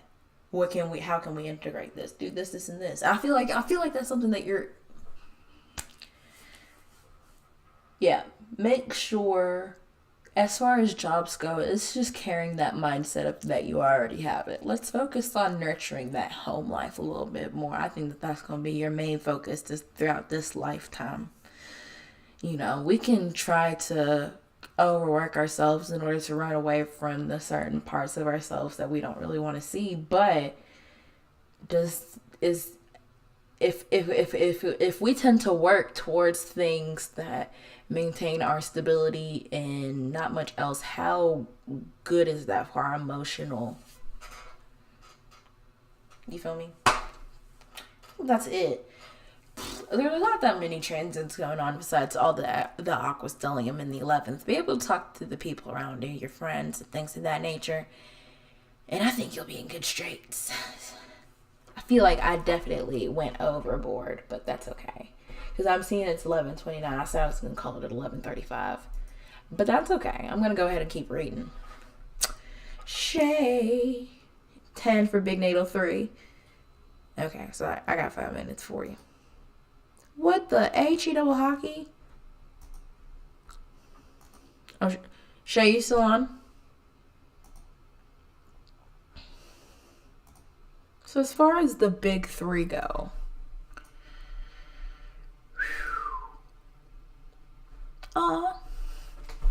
alright, we got a Libra sun, a Virgo moon, a Capricorn rising. So let me see. Is your... Okay, it's not square. Interesting. Libra and Capricorn. Like I previously said earlier, I like talking about it because they both share that Saturn energy, that Saturn aspect. And then we got that Virgo moon, which... Do you like... One thing that I really like about Virgo moons... Do y'all like write? I know y'all... Do y'all like find... emotional satisfaction in writing? If you're not writing your feelings out, what are you doing? And where's your Virgo moon at? In the 8th house. I feel like if you don't already have like a journal where you're able to write down all the different parts of you, and then 6th house rules, Mercury rules your 6th house too, so it's like something about being able to write down everything that goes on during the day to day, and then being able to look back at your transformations based on your writings. I feel like that's a good way to manifest that 8th house energy, especially since that's your North Node. Perfect way. Of course. Thank you so much, Yana. I hope you have a wonderful evening. Yeah, you have a journal. Oh, I know you do. I know you do. So with the Libra sun, oh, you probably are very good at dressing. I think with Libra, 9th house is interesting. It's probably finding higher education, wanting to learn more about music, art, beauty as a whole, like all of the things that, you know, make the world look as attractive as it does. And I think that you're able to find deeper meaning behind it, especially with that Venus and the sun. Your sun in the 9th. The sun loves being in the 9th house because the sun loves understanding why. As far as like the ego and wanting to make sense of it all. And then that sun being ruled by a Libra Venus in the 9th house says that there's a lot of focus towards that level of beauty and wanting to make sure that that beauty is not only appreciated but understood. And I think that that's I love the Libra Virgo combination. Oh my goodness, is that one of my favorite combinations of all time, because we have like the understandingness of needing that beauty from Libra, plus like the need to like really deep it and really understand it. There's gonna be certain things and certain aspects about how you see the world and how you see beauty that nobody will ever be able to understand as well as you. And I think that that's very beautiful. This was so good. Thank you. As far as your moon, so we have the sun in the 9th, and then we have the moon in the 8th. So we have moon in the 8th. Moon, I think that the moon is fallen in the 8th house. I feel like these can be extreme things. I feel like, oh yeah, you need that journal, honey. Especially with Mars in Virgo. But I think that it's great. I think that if in the 8th house of like intimacy and understanding transformations, I feel like it's a good way. Hold up. The ruler of your 8th house is in the 9th. Interesting. I feel like you're able to find these transformations through that. Why? That's very interesting. I was going to cosmetology school, but 2020 ruined that. That's okay. There's so many things in the Libra umbrella that you could probably do that you're like there's like at least like an 87% chance that you're interested in, or at least can. For one, everybody that I know with the Sun conjunct Venus can sing. Now, I'm not going to put you on the spot or nothing, but everybody that I know, if they can't sing, then they are very, very good at making some sort of music. Okay? So there's so many so music, if you're not in music or you don't feel confident in that, I know I don't feel confident in it. There's so many different ways where you can be able to manifest that different part of beauty in your life. But I feel like with you wanting to go to cosmetology school, it's first of all, that's definitely very much Libra 9th, but that's also, how can I bring beauty into the world? How can I bring the purpose of feeling confident and understanding your beauty and finding beauty in yes? Hold up. Where's Aquarius? Venus, Sun. Okay, I thought that was good. I was going to say something about beauty and humanity, but I guess maybe. The way my nickname is Songbird in my family. 4K. And something that I am noticing, you know what? The IC and the MC represent the lowest and the highest parts of your chart. But I'm literally looking and I do see that Venus is like literally on top. Like it's on top. It's like when you look at it physically, it's on top. So I feel like that's a beautiful thing, of course. And then we have Mercury in the 10th house with Scorpio ruling the 10th. Sorry, I know you said big 3. I don't know why I just did that. Sorry, I'm all over the place. I'll go ahead and read it really quick, though. I think that psychologist or something, like really probing deep into something. I think, oh yeah, I guess I could read it since the ruler of your 8th house is in the 10th house. Do you want to write for a career? Or like, have you ever considered writing for a career? If not, like maybe, because with Scorpio and that 8th house energy, it's giving like very much like deep, provocative posts. But I think that that's it. I hope that this gave you some sort of clarity or meaning. And I hope that you have a good day. And night. Okay. Now, I have, and you are the last 1K. I did not, well, I don't have, wait a minute. Make sure that not for a career, but I like it. Wait, did you say that you wanted that for the career? Oh, wait. No, you didn't want to do the deep diving thing for the career. No, that makes sense. It's already pretty hard to tie things that already kind of validate you emotionally into a career, so I get it. Thank you so much. Of course. Thank you so much. Thank you all so much for coming. I didn't know how this stream was going to go. I was very stressed, depressed, and certainly not well dressed, so we were definitely in a situation. Like, I don't have any makeup on or nothing like that. I'm just like, but I'm here. And I thank you all so much for the food in my belly and the beat of my heart. So now, I have K. Is K here?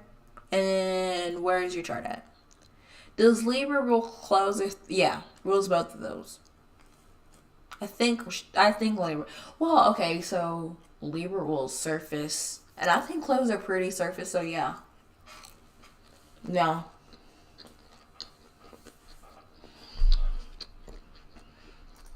I'm exhausted though.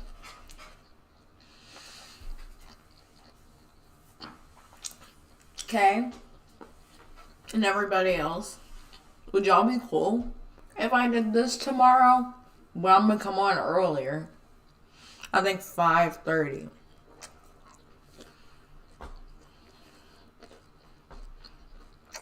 If not, I'm more than happy to do it now. I just want to know.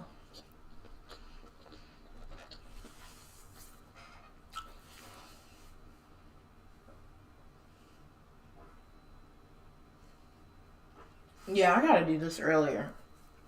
I did this later to accommodate the West Coast, but I can accommodate the West Coast and not be late as hell over here too. Okay. Are you there? If you bought a reading, are you there? Are you there? There. Y'all got to 11:45.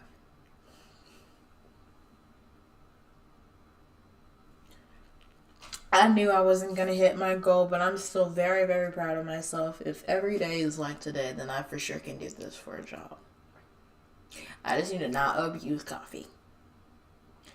And have some good din-din. And have a plan. I didn't even do my fucking Pluto and Aquarius read. But I still hope that you guys learned something. I hope that you, like... And I'm grateful that everybody was able to, like, relate in a specific way to something here. I feel like that's what brings us all together, is especially this. And so I'm glad that it worked out in this way. And I feel like once we're able to get more people on here, then yeah. So these are the things that I will ask, and I'm not ashamed to ask it. Like the video, because when you like the video, what happens is more people are going to see it, and then not only that, you'll also be able to see videos that align just like this video. So it's a win-win. 2, well, you have to subscribe in order to be able to talk. Oh yeah, if you found something funny or something, clip it and then upload it and then tell your friends, or just tell your friends in general. Or if like my rating was mad accurate, feel free to upload it. I really don't care.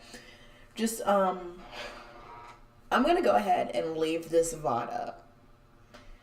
But yeah, I got till 11:45 to dance me before I go to bed, because I'm about to pass out. But also, I am still more than happy to do anybody that's still here, because, well, you paid for something and I want to get it to you. Sickness and illness be fucked. I just need to be more mindful about the coffee that I drink. I was like, I don't need coffee. I don't need energy drinks. I don't need this, that, third. And then I finally get on coffee.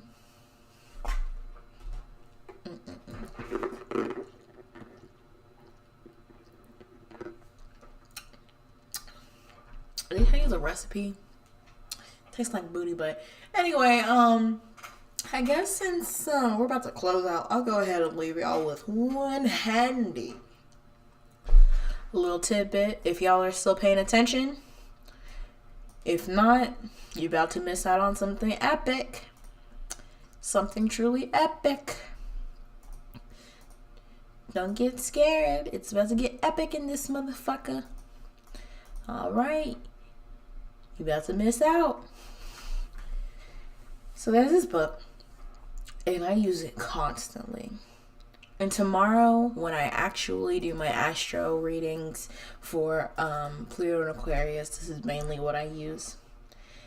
It is called The Rulership Book by Rex E. Bills. And basically what this is, it just tells you about the astrological correspondence. You'd be cool with watching tomorrow? Okay, just making sure.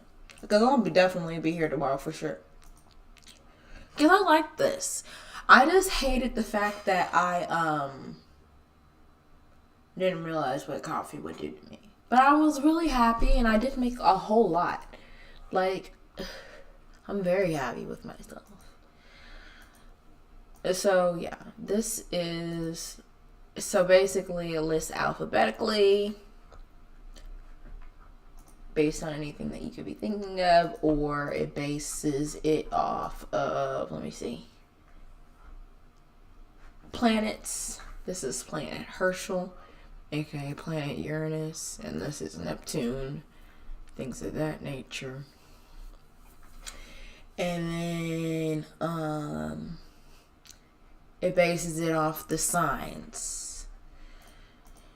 And then after this, it does the houses. And this is free. You just have to type in Rex Bill's Rulership book on Anna's Archive, and you will find this book pretty easy. And you can have it forever. And it's one of the many books that I got. These are all the books. Well, I have more books than that. But if that is, I think I didn't get any. Hold up. It's 11:44. It's the last call for alcohol. Because I didn't get a message back. I only got a message back from one person. And I will come back tomorrow at 5:30. I had fun. I had a lot of fun. I'll definitely be back here again. I'm going to come back here with a plan, though. I think I did a bomb-ass job, though. I think that the UI is pretty well. I think that, you know, I need to get the audio. And I'm just going to look back at this VOD and write. But my head, oh, she hurts. It is 11:45. I'll even do 160 more seconds just in case. Because I really do want to make sure that everybody gets everything. And I really don't mind staying just for a little while longer. Because I don't have everybody's. I have everybody here. Alright. Thank you all for coming. This is my first stream, and so far it's been the most successful. Did you know that my goal is to... We're going to go... Wait a minute. I just saw body politic. Oh, that's the first house? Okay, that makes sense. We're going to go up from here. Up, and then up, and then up, up, up. Until... I don't know. I don't want to be like one of those megalomaniac people. I just want to keep bringing people, you know, knowledge, hoping that people are able to understand themselves through other people and things of that nature. So if you like this, thank you so much for coming around. Please tell your friends, to tell your friends, tell your friends, tell your friends, tell your friends, because I did not get this goal today. That's fine. I'm going to need to get it probably this weekend, though. So I trust that I'll be able to.